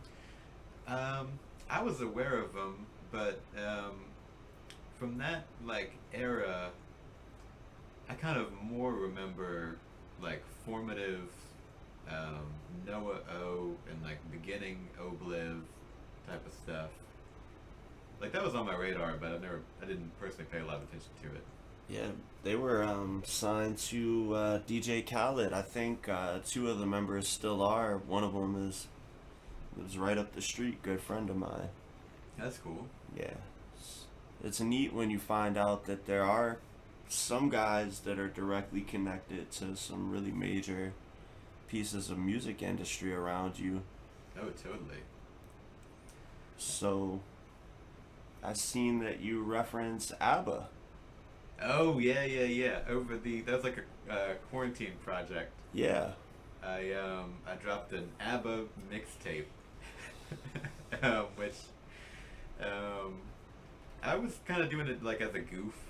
I had a friend who got me into ABBA, and I don't know about ABBA except ABBA's greatest hits, but I like for a few straight weeks I combed through like all these covers of ABBA and ABBA remixes and just chopped them all together, and some of it I performed and played and like sang and played instruments on, but it was like 3 songs, and I was surprised it got the day that I dropped it, it got far more plays than I expected. Like, I was sitting at home watching it just throughout the day, just refresh it every so often, and so after that first day that I dropped it, I kind of stopped. I just decided I wasn't going to talk about that anymore. Like, I didn't want to be known for having dropped this 3-song ABBA mixtape thing as my main thing. It's like, apparently I have more eyes on me than I realized, but I don't want to be known for that. So I dropped it, and it was cool for that day. I got a lot of good feedback, and then I still love that mixtape. It's fun. Yeah, and it's nice to drop back and have fun with the music. Yeah. It's not so much fun trying to always push your foot in the door of something bigger, Yeah. and you find that a lot of times, I notice that tracks that a lot of people end up hating or not thinking was gonna be it, or they Yeah. disregard, end up being some of their biggest hits. That's true. Maybe I should have pushed the ABBA thing more, but yeah, that just wasn't the lane I was trying to be in. Did you see the Travis Porter interview where they were talking about how the All the Way Turned Up anthem ended up becoming a No, hit? I love Travis Porter though. What was it? What's the story? They were saying that they put it at the end of their album. It was just like a extra track, more or less, and none of them thought that track was gonna take hold the way they did. They were just having fun with it. They enjoyed making the song, but they're like, this ain't it. Yeah. And then as soon as it dropped, that was it. Yeah. That was probably one of the more notable things I think that they're remembered for. I mean, that's the great story of a lot of things is when you aren't trying to make the art, when you're just having fun with it, you often make your best stuff, even if you don't even mean to. A lot of things that start as a joke, or like the thong song, he wrote, Cisco made that just as a joke for like his friends. Wow, really? Yeah. Major song at the time. Yeah. And how old are you? 34. 34. Holy shit. You're Yeah. only 34. Hey, Salute thanks. to that. So you were of age when the thong song came out. I was probably in 4th grade or something like that. Yeah, I mean, I don't, Huge song in elementary Yeah. school. I won't say I was either in middle school or high school when the thong song dropped. Yeah, I remember my sister threw a house party. That was one of definitely the biggest anthems to go on that night, that year. As a kid, I remember just liking it because, like, I was also into pop music. I always have been. So, as a kid, when I was a kid, the most important thing was TRL on MTV as far as music. Definitely. And when you had any rap song or Destiny's Child song on there, for me, because I love that music so much, that was like a huge deal. So the thong song was important in that. But you also kind of in the back of your mind wish that it was something other than the thong song. Like I wish some other rap song had done that, but whatever. It was a thong song. It was celebrated. Yeah, that was a hell of an era for hip hop, R&B. Oh yeah. Hell of an era. Yeah. Oh I gosh. bought my first CD. I mean, I'd had CDs before then, but I saved up money and bought the Mystical Let's Get Ready album that year. Ah, Mystical. Yes. With Shake Ya Ass. Yeah. He like was I such said, he was a very unique voice. Definitely. Still one of my favorite artists to listen to today, surprisingly. I think it most people that are around me when I decide it's a Mystical time don't really know how to handle that, but Yeah. No, like his flow and everything was very much him. Like I loved the track he did with Mark Ronson however many years ago with all the horns and shit on it. It's just like that song sounds as good as a Mystical song from way back, in my opinion. yeah. And we were talking about the church upbringing. Mm-hmm. I think within 10 seconds of turning that CD on, I got that CD taken away from me. As soon as Mystical said I walk in with my dick in my hand, it was over. Yeah, that was definitely the kind of thing that like I try to hide from my parents. You know, when it was when you realize you've got something that they kind of let you have without realizing that they let you have it. Well, I grew up in a weird Christian type background, I guess. Like my dad is listening to everything from Garth Brooks to the Chronic Garth Williams. Garth Williams. That sounds like that should be a thing, It actually. does. And you know, my parents were listening to everything, watching rated R. You know, I mean, we weren't super strict, but they picked their moments and were definitely like, no, you're not having this Mm-hmm. in fourth grade. Which, I mean, I don't even necessarily amount that to being of a Christian background. It's probably a lot of parents just weren't having that shit. Yeah. Yeah. That always makes me think too about like people I know now who are making music who have kids like Fucking Doe or Ski Mask Scuddy, and Ski Mask Scuddy's kids aren't quite old enough yet to understand what he's doing with music, but like a lot of that can be very profane. A lot of it's about drugs, and I just wonder how they will address that with their kids when they get to that point, when they have to cross that bridge.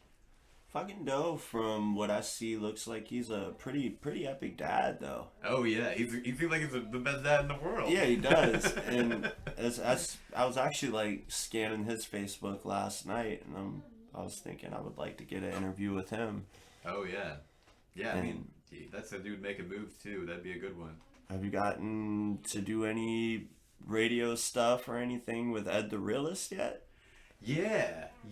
Actually, way back in the beginning, one of my first radio shows. I used to host other radio shows other than Secret Bonus Level. I still do a little bit, but I had Ed the Realist on, and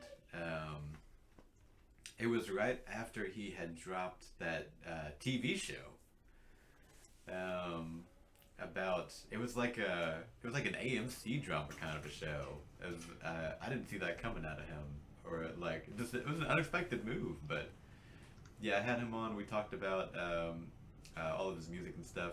He's in a really interesting chunk of underground rap in Richmond that feels like underground rap. Like a lot of people, you have people who feel like Tyler the Creator type of people. You have people who feel like whatever artist.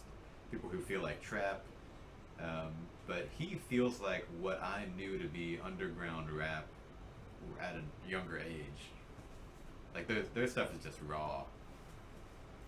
And I was actually waiting for it when I seen the Goth Money interview, and I was definitely excited when Divine Council went on and gave him that shout out during the No Jumper interview. I'm Oh, I surprised he didn't see hasn't that. blown up because as long as I remember from being on Facebook living in the Richmond area, there's like a Ed DeRillis video dropping like Yeah, every week, I feel like.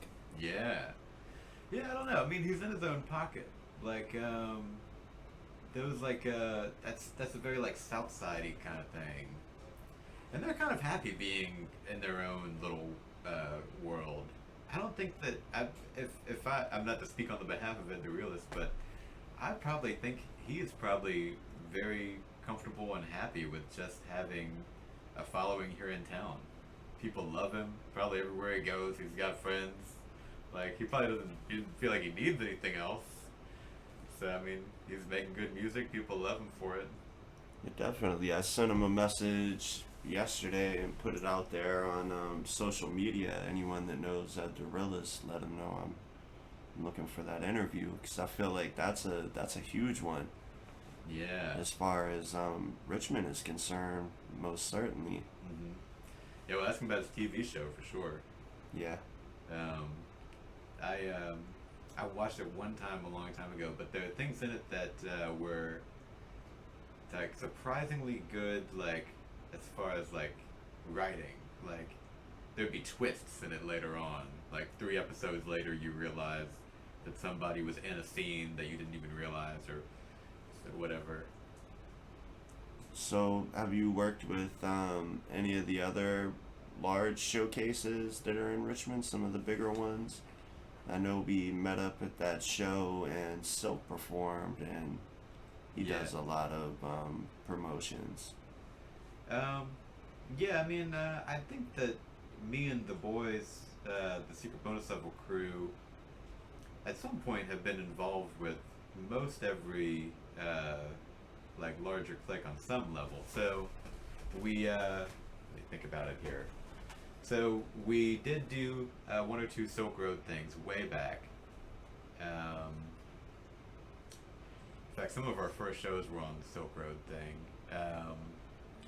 But I haven't revisited that in a while. Silk and I kind of like traded a show. Like he gave us one or two shows. We put him on once or twice. Of course, Face Melt has been very kind to the Secret Bonus Level crew. We've had a bunch of people on that. RVA Rap Elite. There's a great story about MC Correct and the time that we took over their cipher. Um, the very first RVA Rap Elite, it was called Lyricist Lounge at that point, RVA Lyricist Lounge. And we heard that they were going to do a cipher, and we had been doing shows that always had a cipher. We were like, we're the cipher people. They're going to do a cipher. We have to be there and like show them that this is our shit. This is what we do. We freestyle cipher, and because like rap shows didn't always end that way, but we consistently always did cipher. So we got as many people from Super Bonus Level crew as we could that night to go to the first RVA Rap Elite and sign up, and like a third of the roster was the star people, and Radio B came out and announced that it was actually going to be like a contest. So we're like, oh, one of our guys has to win this. Like it's impossible. We have like a third of the rappers here are our guys, and like eventually we started running into like introverse outside, and I was like, introverse, come do. I'm gonna sign you up for this. I'll pay for you to be in it. Like you do it too, and then we'll just have another. But so, MC Correct won it, and like from there, they invited MC Correct because he'd won their cipher thing. This is what they do: is they give you other shows if you win it. So he performed at VMFA and at the ICA to the big crowds, and did a couple other events where they brought him out for RVA Rap Elite, and like the idea that they put his art in these like fine art museums was so crazy. And he'd never even been to like the VMFA. It was like a level of art that was beyond anything he even cared about as a person. Yeah. To even go to an art museum, and they gave him a platform that was that like prestigious. Gosh, I still like. That's one of my fondest memories. He got so much out of that too. Yeah, I met TMA Holmes at a silk show. Yeah. He beat me that night. Yeah. But yeah, Silk had like contests and stuff too. Yeah, That's he true. had the Boozy Badass experience, Yeah. which is funny. You were talking about how your mom had graced the stage with you. Yeah. My mom actually accidentally graced the stage with me that night. Accidentally? Not accidentally. For me, it was accidental. For her, it was totally on purpose. What happened? She got so drunk, and for people that have been there for a lot of my performances, knows that it's not unheard of for my mom to show up and start sweating head to toe. Wow. And she kept grabbing the mic that night, and I don't I don't co-sign this comment at all. But she kept like grabbing the mic that night from like other people. She took it from Silk that night, and somehow I went out to go smoke a blunt on the back balcony of an Infusion, Yeah. and came back in, and my mom's got people dancing on the floor, and she's running around yelling, "It's a fucking scam! No one's gonna Wow. perform for Boozy. It's a fucking scam!" Wow. And she's yelling this through the mic, and there was actually someone that came with TMA that night. She almost got me into like a fight with that guy. Yeah. She was like blowing blunt smoke in people's faces, and Wow. yeah, my mom is insane at a show. Never let her get the mic. It's a bad idea. That's wild. I had to carry her out of the venue that night. What? Gosh. That's really something to have to contend with, your own mom. Yeah. Showing up, getting wild. Yeah, and I try to like simmer her down when she comes, but like as it's progressed, she doesn't really come to my shows too much anymore. She says she's disappointed in me after I dropped the "Look at My Dick" track. And Yeah, she's gonna be disappointed in you. That doesn't seem fair. She's getting on Right. she's grabbing the mic from Silk. I don't know, were you there for that performance? I don't know. I feel like I would have remembered somebody's mom grabbing the mic and everything. Oh, I meant the "Look at My Dick." No, I don't think I've ever heard "Look at My Dick." Oh, I trolled that night. A lot of people don't know, but I have a pretty crude joke type relationship with my grandma. Okay. You know, we make pretty crude jokes, and it's we get along on a different level than probably most people would think you would get with your grandma. Yeah. And I brought her out to her first hip hop show, Nice. and decided I introduced her on stage, and basically let everyone know it was her first hip hop show, and I opened that set with "Look at My Dick." She was into it. Oh, she loved it. She Yeah. had a blast that night. And I remember Liquid's jaw dropped. He was like, "Why would you do that? Wow. Why would you perform Look at My Dick for your grandma's first hip hop show?" And I'm like, "Oh, it was a totally scheduled trolling." Yeah. It was a pretty good night. Nice. I mean, yeah, Liquid's also a guy who's very about family too, so that is humorous. Yeah. But Liquid came in, opened up for me for a show that my dad actually put on. I don't know if you heard about that or not. Show, no. The Spotsylvania Chronicles. So your whole family is all deep in music like this. My dad DJs. Okay. My dad mostly at like campgrounds or like little house party type deals. Yeah. At the time, he was the president of like a club type campground deal, Indian Acres. I don't know if you've ever heard of that. Nah, but it sounds like it may be related to like PLF or like the Burning Man stuff that me and Secret Bonus Level's gotten into. Oh, this is nothing like that. No Yeah, no. Burning Man type shit. They invited me my dad's like, I want to put you on to this crowd down here. He's like, it's a lot of suburban people, and he was like, and I feel like if you connect with them, show them this like crazy shit you guys are doing there, it might like really like kind of boost y'all's game or whatever. And I'm like, sure, I'll do it, whatever. And he was like, the rule is no cursing. So I trolled that event, and he told me I could say what I want, but no cursing. So Yeah. I wrote an entire mixtape of like the most ratchet shit I could think of. There was a song called "Pull That Nine Out and Shoot," Yeah. "Kill Yourself." Um, there was one called Mr. Nasty's Neighborhood. Yeah. There's a lot of just really fucked up shit, and that was a pretty crazy show. Liquid still stood behind me after he watched me KO a geriatric at that show. Yeah. Liquid will appreciate a trolling. In fact, But he came out to open up for me, which I Yeah. was so honored by, and he shouted me out for that one. Was like, I just want to thank you for including me. He's like, I forgot what it feels like to be included in someone else's grind, and I'm like, dude, the appreciation all comes from my end. I did not expect you to stop what you were doing that day and come partake in our festivities. Great show. oh no, he's a good dude. And he's very humble like that. Yeah, it's very. Um, but yeah, actually, that first face melt performance that I did for him, I knew that he liked trolling type of stuff because I tried to troll him like secretly on that. Yeah? When I turned in my beats, because these were songs I just made up out of nothing. Like I didn't have names for them or anything.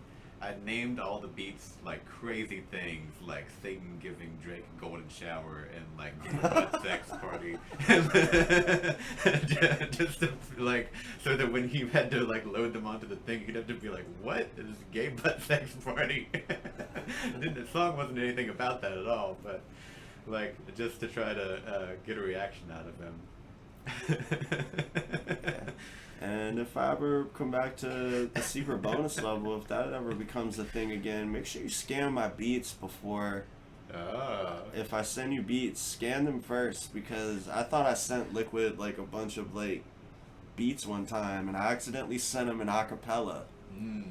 Because I meant to mute the raps from it and just keep the beat. You muted the beat. I muted the beat and kept the rap, and the first thing that came out, he's like listening, waiting for it. Fuck the feds. And he's like, whoa, dude, you can't do this here. Yeah. He was like, what did you just make me play? And I'm like, dude, I am so sorry. That was like totally unintentional. Yeah. But yeah, we're gonna bring the cipher back. Actually, we've got a kind of a secret thing in the works. I guess I could tell you about, but to bring the cipher back, which I don't know when it's gonna happen exactly. But I've been talking to RVA Magazine, which I don't know if you've seen. They do streams of like DJs, because John Reinhold, who has a big hand in running RVA Magazine, is really into the like clubby dance music scene. He has DJs come on and stream that kind of music. So I was talking to him about us doing a live streamed like rap show on their channel, just like one-off kind of a thing. We'd have a bunch of people live stream, and he hit me up and was like, you know what would be even cooler than that is if you guys did a regular show, like a TV show that you would stream on our website. And he had this whole idea of like it'd be like a Space Ghost kind of an interview, like talk show that's funny. That's what I picture in my head. Like, Yeah, actually, and we had this exact idea for a long time. We had thought about getting on public access TV with it. So, yeah, sometime in the near future, we're gonna start doing like a weekly show for the internet that will have a cipher in, and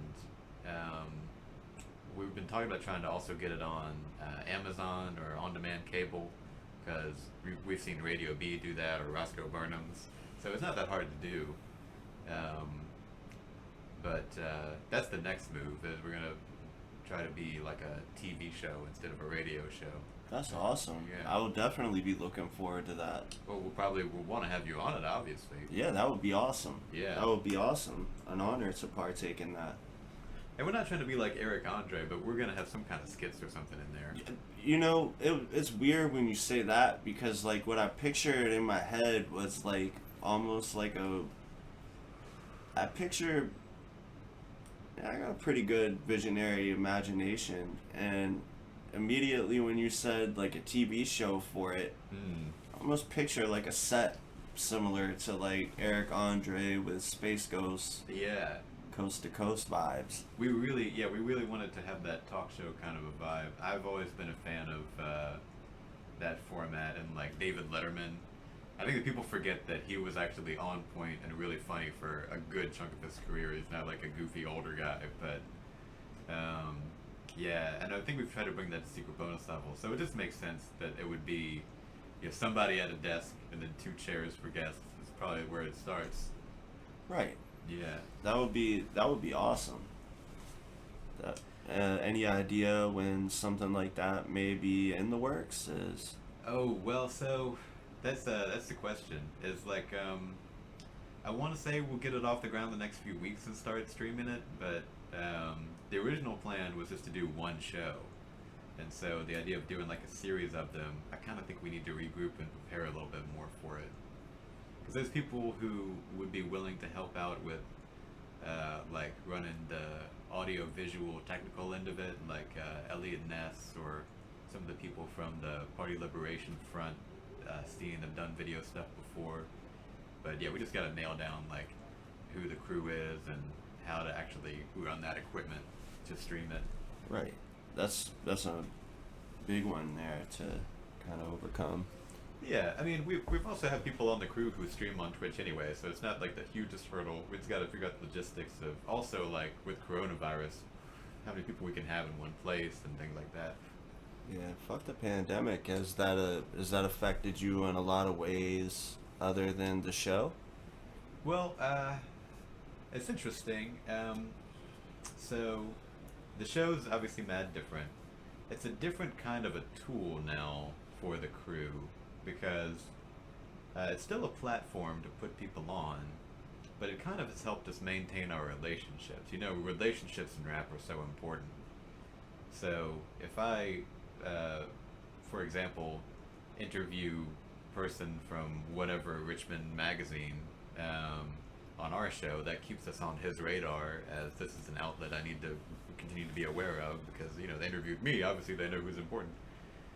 But then he also is going to notice that side by side with his interview is Sanji The Hedgehog, or Voss, or MC Correct. So there's that. Not having the cypher, not having live music. Right before the pandemic hit, I was about to be in charge of booking like a 4-day festival for the radio station, which would have easily been the biggest show I've ever booked or set up. And that obviously got canceled, pushed back tentatively into 2021 or 2022, depending on how fast the vaccine happens. Yeah, live shows were a big... Did I get this correct? Did Artillery the God perform for you guys? Artillery the God came to several episodes of Secret Bonus Level when we were on late night. How was that? It was cool. I mean, he was just like a guy. I mean, to be honest, at the time that we met him and he started coming to the shows, we didn't realize that he was already of acclaim. Had a blue check. Yeah, so, I mean, I haven't talked to him in forever, but yeah, we're on friendly terms still. But, yeah, I mean, that guy's cool. He can rap. It's fun to have him, a guy like that, in a cypher. It's fun to listen back to the old episodes and hear like people like that show up randomly, or like Karma came to one, or random semi like famous people would used to show up at the ciphers sometimes. It's always cool. That's the cool thing about having an outlet like that. So, tell me about the craziest thing that's happened for you since you've gotten into music. What would you say would be like your craziest event? Oh, the craziest like event? Gosh, that's hard. We've done so many that are so good. So off the top, a few that come to mind are we did like a DIY house show one time that just exploded. It was so crazy busy with people. We called it the squad session. So we had Frico Lafat's the Fatty Gang. They brought their whole crew and did a set. We had, a few different crews. Some people from Sanji's set came, and Chuck Nasty and Grayscale performed at it too. But we didn't anticipate how many people were going to come if we had that many rappers on the bill. And this place was so packed. I remember the venue was afraid the floor was going to break from people jumping up and down. I remember I didn't even, like, there was a point where we all looked at each other and, like, didn't want to be there anymore because it was too crazy. Like, it was too many people. It was too, like, you get sick of, like, just the noise. You can't step out to smoke a cigarette or whatever and get away from it for a second. That was a big one. Also, the shows that we've done at, like, the Burning Man type events have always been really fun as far as, like, I don't know when we're ever gonna perform on top of like a flaming school bus ever again. Or, Oh wow. yeah, the school bus wasn't flaming, but there were pyrotechnics, and there's a school bus that we got up on top of, and there's like, um, literally, at the last one we did, or the second to last one, we did their New Year's Eve show too, which was crazy, but the last second to last one we did over the summer, we're performing, and these kids who do this Burning Man stuff, you don't even know how hard they go with. So we're performing, and we see in the distance this thing approaching, and it looks like a dragon, and it gets closer, and it is a dragon, and it gets even closer, and it's a big metal, like, it used to be some kind of a truck, like a tow truck that they had built into like a big dragon robot where like it moved and it had pyrotechnics Nice. where the fire came out of it. And there was a bunch of kids on it. Like, in my mind, it's like 20 people, but it's probably less than that. It's probably like 10 riding on the back of this big robot dragon. Pulls up right in front of us, starts shooting out flames, and people get off and start doing the flow arts, which is like acrobatics and fire spinning and stuff right in front of us. And for a second, we were like, did are they just rolling around doing this? And as we performed and they kept being there, we realized that they drove this big robot dragon up to our rap show to see us and be there and like dance around and do their thing in front of us. So it's not choreographed. They Yeah. just popped out and Yeah. it's happened. That's just what they're all about. That's really and dope. rolled up. And let's see. Other than that, the WRIR party where we had the all queer rap show still stands as a highlight in my mind, just because that was like a specific like achievement award. As far as like nobody had done that in Richmond before. That's actually something that I've noticed about you is that you definitely put on for people that for the majority of rap culture have kind of been excluded or pushed to the side, and you've kind of been a major helping hand into giving them a voice. Oh yeah, I'm very about that. We also did the all female rap show at the I remember benefit that. for, so I mean, as much as rap is underrepresented, there are people who are underrepresented in rap Yeah. for different reasons. Alfred, who is a great performer, Alfred the Creature, they would tell you too, like being in it as somebody who is queer, you don't realize until you are that person how people are going to exclude you because of whatever it is about you. So yeah, it's important to make a space for that, and we've always been. for a long time we were the only rap crew that like made it a part of our thing that we like if you weren't cool with queer people or women, then you just couldn't roll with us.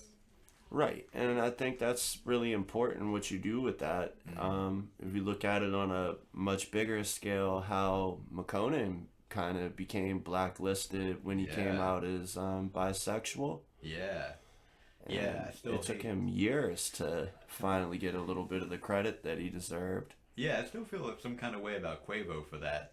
A little bit. Yeah, Yeah. for sure. It was definitely a pretty ignorant way to handle that, and when you exclude people because of their preferences, I mean they're not hurting anyone, but to exclude someone like that is you're giving you're excluding the potential next evolution of something that you're a part of, which you should always be looking forward to. Back to referencing the military, my uncle was the highest ranking member of the military to come out during the don't ask don't tell era. Yeah. That's incredible. Yeah. Yeah, I mean, the Quavo thing speaks to it very specifically because there's people who will claim that that's not something that there's a place for in the culture of rap and hip hop. That homosexuality is just not a part of it. But that's never been really true. I mean, there's people on our rap crew and other people we know in Richmond who you probably know a lot about, but you don't know that they're a closeted queer person. More of them than you'd even think. But once we started talking about this openly, uh, people are willing to share with you one on one secretly, like I'm on the low, don't spread this around, but I appreciate what you guys are doing. Yeah, and that's a huge thing, and I kind of caught a little bit of flack, and I'm not gonna call anybody out, but I worked with a queer rapper Yeah. out of San Pedro. He goes by Young Drug. I Mm. did a few features on his album Satanic Faggot, and a few people from inside of my crew were not feeling that, and Mm. I mean, mind you, they were uneducated, and since then they found their ways to accept it or move past it or get out the way. But I don't feel that someone's personal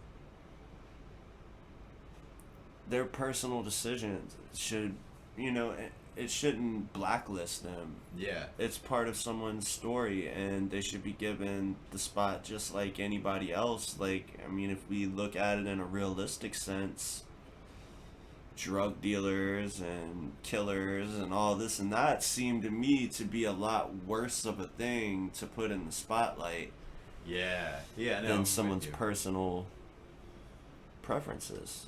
Yeah. Oh, totally.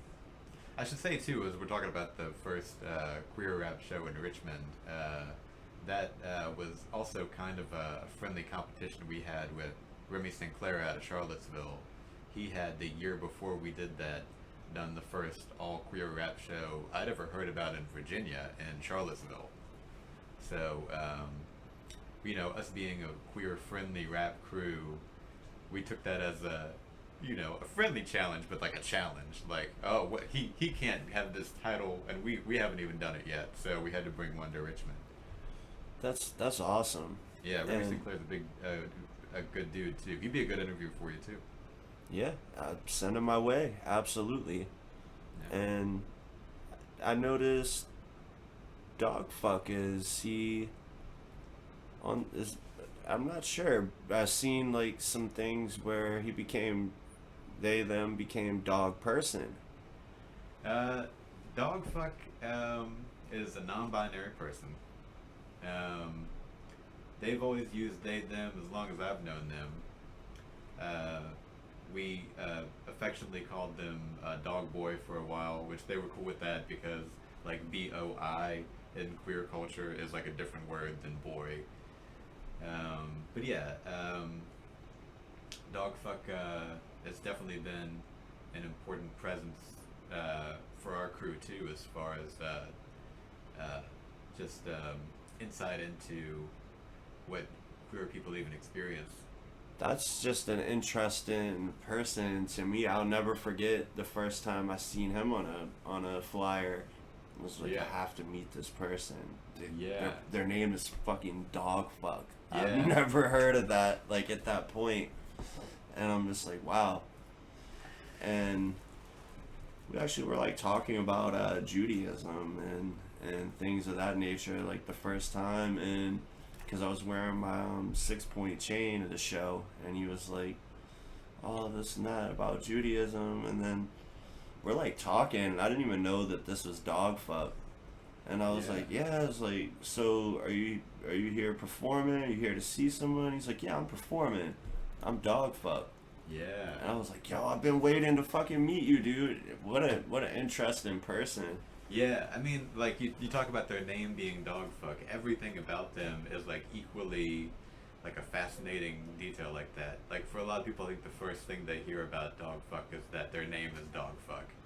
And then you meet them and you find out that they are super knowledgeable about, of course, their own religion, Judaism, but just a number of subjects. And, like, just their personality is very extra. The first time I met Dogfuck, I was like, "Oh, hey, you're Dogfuck, or you know Paige, good to meet you. I've been wanting to meet you too." And then the next thing they said was, "Do you want to fight?" And I said, "No." And they said, Wow. "Well, let's do it anyway." And I said, "No, I don't want to do." And they were trying to get me to play that ninja game where you like you're pretend fighting. But literally, like, the first thing out of their mouth after, like, "Oh, good to meet you," and everything was like, "You want to fight?" Wow. Like, in a friendly way, but still, like, that's I was pretty- not expecting that. And similarly, the first experience, I was very taken aback. I was like, I already didn't know what to expect, and then when they started rapping that night, was like, wow, wasn't expecting Yeah. like a style that I've never even heard before, but super technical actually. Yeah. Super technical style. I mean, there's definitely a lot of people making music in that vein. That's a specific thing that exists.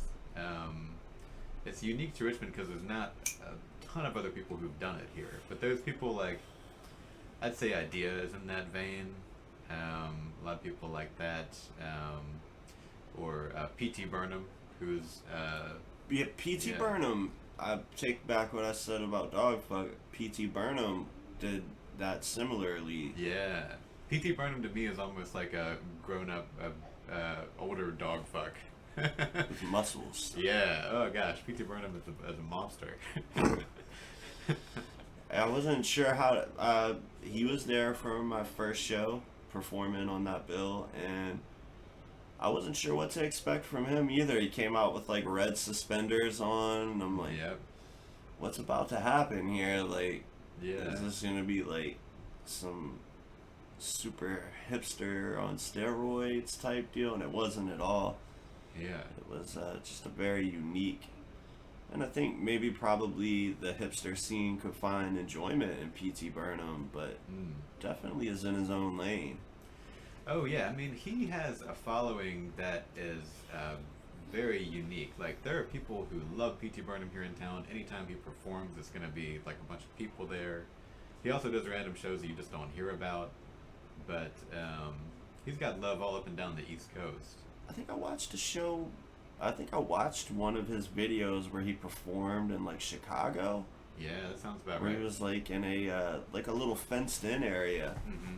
It was a really weird setup that he had there, and I was like, wow, this is just like really unique. You know, I've always got my eyes on things, and I'm just like, wow, I've never like seen him perform since that night, and that was a crazy performance. There weren't a lot of people there, but he performs well. Yeah. I mean, you'll see him randomly on bills with people who are like nationally doing stuff, and then you'll also see him doing super grungy. We went with him on one of his tour dates one time in like North Carolina somewhere. It's just like one of those DIY house shows, and gosh, that was like one of the places I felt like If the police know about this, we're gonna get arrested for even just being here. But Oh, is that crazy? yeah, well, just drugs being around. Not even drugs, but just a bunch of weed, bunch of drinking, all that Yeah. kind of stuff. Yeah. Do you like the DIY scene? Um, I do. I like it in that it feels very raw. I love being at those shows. Um, I kind of miss being at the level where we were throwing those kinds of events, but I also really appreciate like that we've gotten to the point where it wouldn't really make sense to do that anymore. Like we couldn't have. I guess we could probably do like a show at a space that are kind of a space, but we've done so many bigger ones now that I would worry that it would just not work with how many people would be at it. We've got a field back here. Yeah. Yeah, I had a pretty large field back here, and It's about your neighbors though too. it's kind of the perks. Okay. My landlord he's 2 doors down, was a rave promoter in Europe, so. That's cool. And the neighbor, she doesn't live there. She has a second house, so we're kind of pretty open to setting up something like that. Sure. I've done 3 DIY events, and they've probably been my favorite events. Yeah, I mean, there's an energy, there's a rawness to it. It just feels different.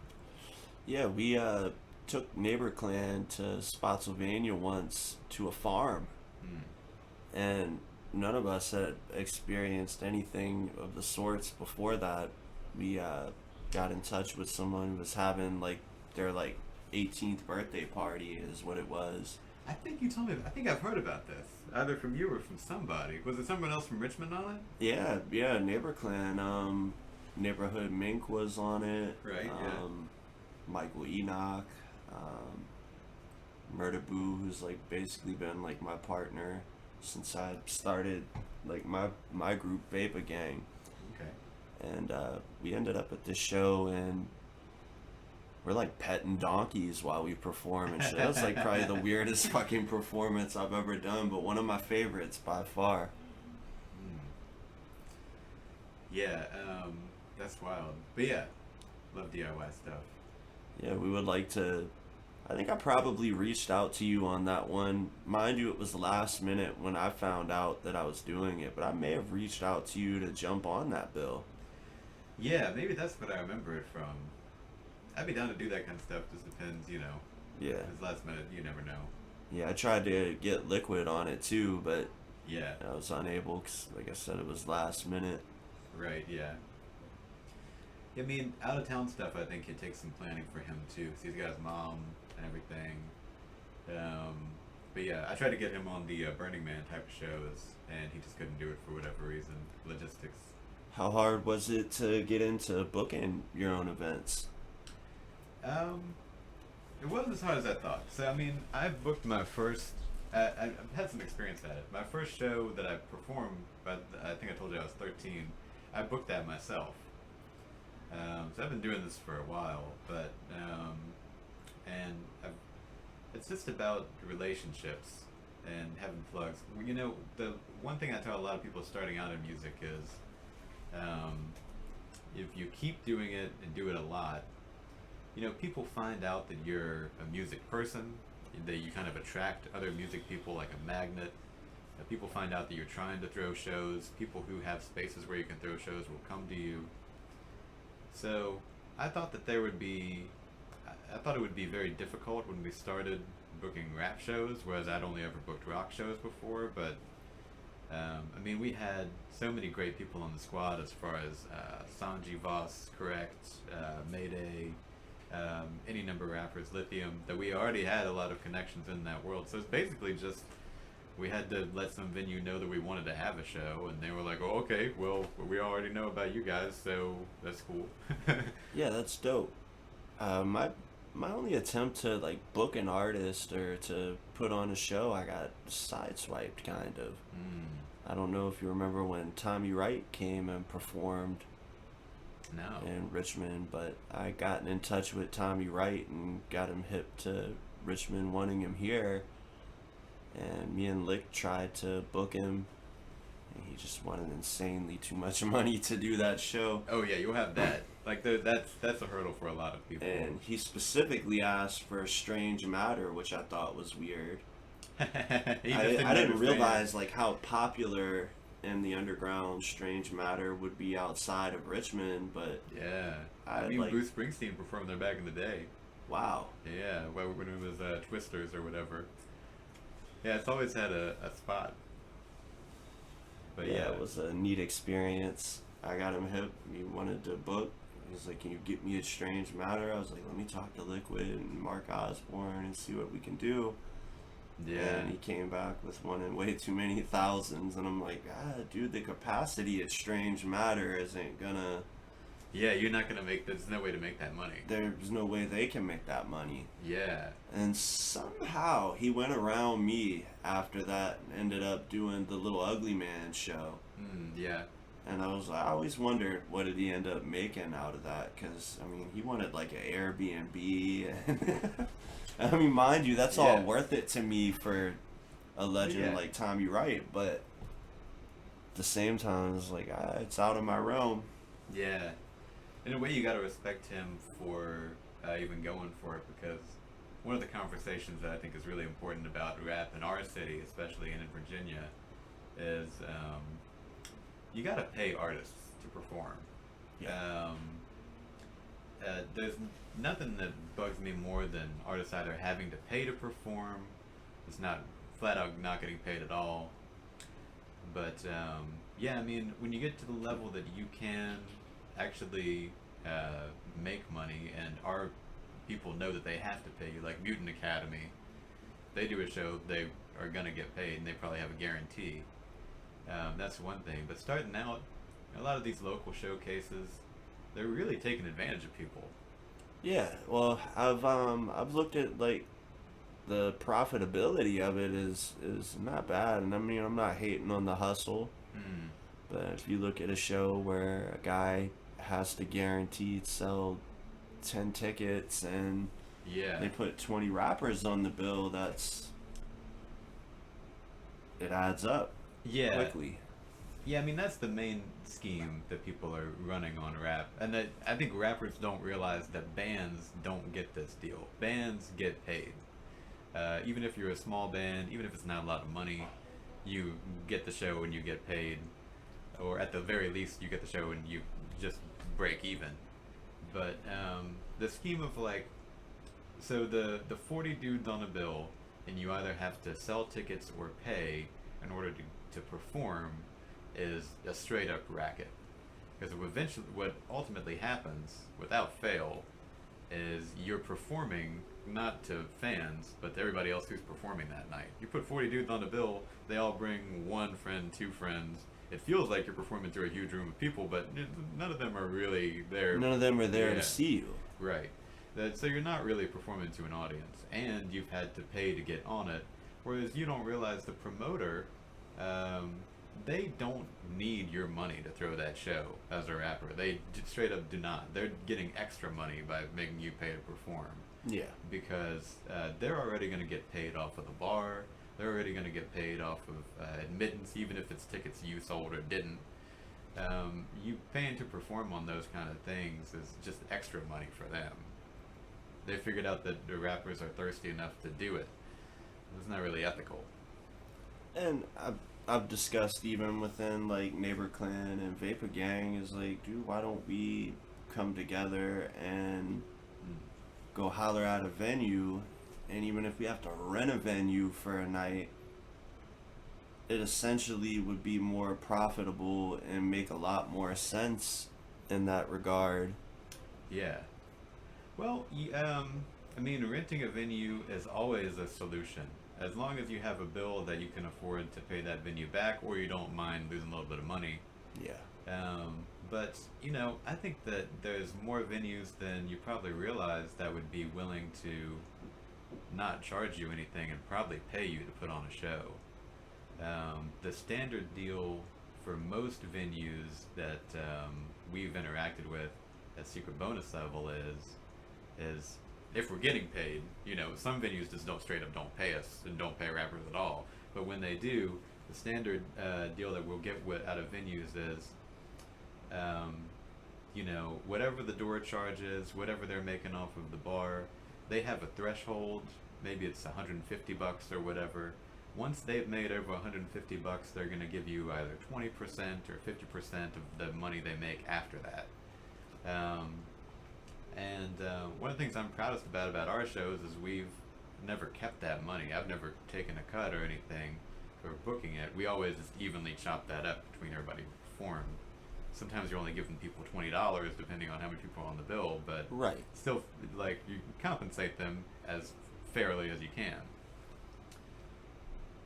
Sometimes you give artists a couple $100. It just depends. And that's been my experience with DIY shows, and the 3 that I've done, I've been paid for them, and it ends up not being like enough to where I feel like taking like a cut. Yeah. Typically, even when I'm performing on the bill, it's like I'm more so like appreciate the people that have taken part in this, and I'll just do that split between them just for helping me get the promotion, because I feel like one gig leads to another gig, you know. Oh yeah, no, totally, yeah. Yeah, that's exactly the move. And then the pandemic hit and kind of ended DIY shows for myself. Yeah. That's really messed it up for a lot of artists this year. So salute to anybody that's still pushing through that. Yeah. Oh yeah, well, I guess we were talking about the pandemic. I don't know if we're way past that now, but yeah. Outside of music, it's affected my day job. Used to be my job was being in the ER with people after they'd been either assaulted by their partner or raped or sexually assaulted in person, helping them through the process of getting an exam, getting DNA evidence recovered from their body, helping them get either into a domestic violence shelter if they need to, or get counseling or whatever. And now we do all that over the phone, and it's more effective in person. It still works over the phone, but it's easier in person. You have to spend a lot more time with them, really figure out what they need. And a person feels like they're dealing with a person. They're gonna be more open to dialogue. Yeah. When they feel the realness of a person within their view, or yeah, you can also just support them emotionally better when you're actually with them. Yeah. It's over the phone. It's almost like you're dealing with a robot. Yeah, Or it's like let me ask you the set questions of what's your name, what's your address. Let me just run through the basics of your demographics and everything. Get you in our sometimes system. these people really just need a hug, or just that look on your face that shows that you care, you know. Yeah, no, totally. But yeah. So, upcoming projects. Well, I'm gonna drop a rap project in the near future. Been polishing it off during the pandemic. We got the TV version of Secret Bonus Level coming up. TV feels weird to call it, but that's the ultimate goal. Is to get on TV too. And other than that, we have. I mentioned a festival. It's a 3 or 4 day festival. Whenever live music comes back, that we're going to be booking, which is going to have, the goal is to put both popular Richmond bands and then rappers who we think need a platform on it together, because as we know, rock music in Richmond gets a lot more following than rap. So the goal is like if we put a bunch of rappers in front of an audience that already likes rock music, probably they're going to like some of that. Yeah. That's the main things we've got in the works coming up, other than individual things that Sanji's always on his grind making music. Mayday Goliath is about to drop music for the first time, which is exciting. He's been a dude we've always known can rap, has been on the crew for forever.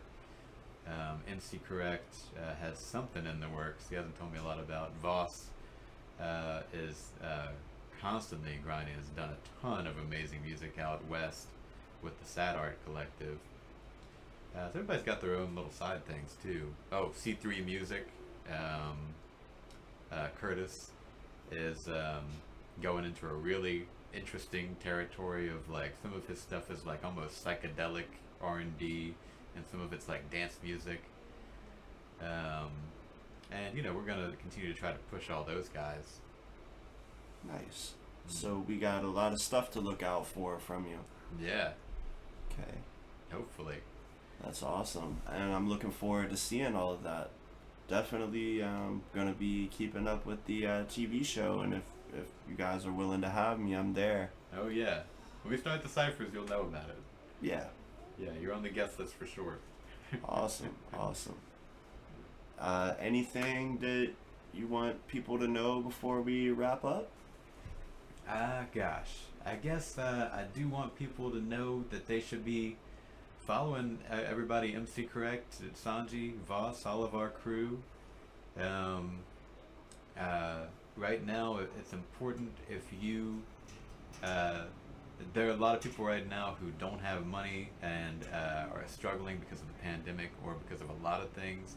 And it's very important if you do have money and are privileged to do that, to give that money to people who need it, both by donating to charity and do direct payments. Just give your friends who are struggling money. Support the arts too. If you know a rapper who is having trouble paying their rent, toss them $100. And my Cash App is... No, I'm just kidding. Yeah. That's awesome, man. It's been a pleasure having you here today, and Oh god, it's been like 2 hours. Yeah, no, thanks for having me. I have that effect. We'll push you. It's definitely been exciting. Dope to have this as only our second episode. Yeah. First 2 episodes, I feel like, are gonna be really impactful. I look forward to seeing what you guys do with this too. You got a lot of things a lot of directions you could go, a lot of good people in town you could have on. Yeah, then that's essentially what I want to do. I want to not just music, not just radio. Typically, I want to essentially I want to get basically all of the cultural events happening around here. Who's making moves? Who's doing what? One question before you go. Okay. Donald Trump, guilty or not guilty? Oh, guilty. We all know he's guilty. Guilty as fuck. Yeah, I mean, the whole thing that we're waiting for. So I think 15 senators didn't even go to the trial.